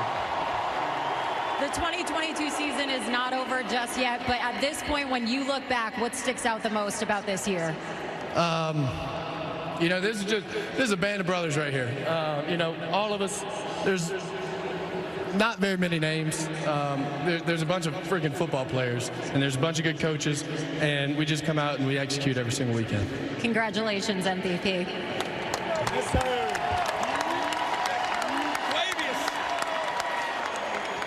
All right, we got the winning coach of the SEC championship, Kirby Smart, over here. Now, Coach, you've had so much success, but you guys really wanted this SEC championship. How satisfying is this victory? This victory is very satisfying for all those fans that stuck around the whole game, came to Atlanta, took over Atlanta. We started the season in Atlanta. We finished the regular season in Atlanta, and SEC champs, it just means more. It certainly does. Now, there have been so many questions about this program after last year. How good does it feel to put some of that narrative to rest? Here's the problem with that. The people within this program, the ones on this stage, there were never any questions. These guys knew they had talent. They knew we had players coming back. They never doubted from Oregon all the way to playing LSU. They knew. They were just ready to go out and put it on a showcase, and I thought they did a great job of doing that tonight. Played a really good LSU team. A lot of credit to Brian Kelly, but proud of the way these guys practiced this week and the way they played in here tonight. All right, congratulations, Coach. Now, before we get to the trophy, I would like to introduce the commissioner of the SEC, Greg Sankey. Thank you, Jenny. It's a privilege to be the commissioner, and part of that is because we have the greatest fans in all of college football. Thank you for being here and being part of the Southeastern Conference. I also want to congratulate Brian Kelly and the LSU Tigers on a wonderful season, being the Western Division representatives in the SEC championship game, which is always special. But now it's my privilege to say congratulations to President Moorhead, Athletics Director Brooks, Coach Smart, the Georgia Bulldogs, the 2022 SEC champions. The trophy is yours, gentlemen. Let's get that trophy. Let's hear it one more time for your 2022 SEC champions, the Georgia Bulldogs.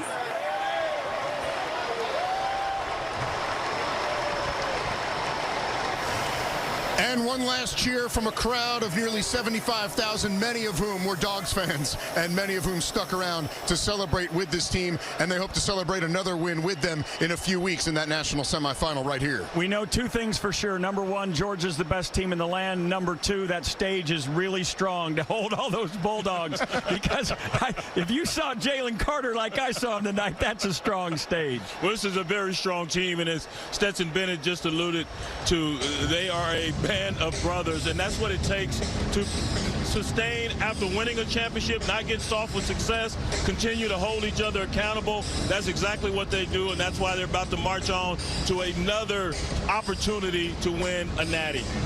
They're marching, they're dancing. Who do they not want to see here in a few weeks, by the way? They don't want to see Alabama. Sure they do. They're not scared of anyone. If they got to pick, they wouldn't be picking Alabama. Well, we will continue that conversation and bring the playoff picture into focus as the party continues here. So does the college football postgame show presented by Rocket Mortgage.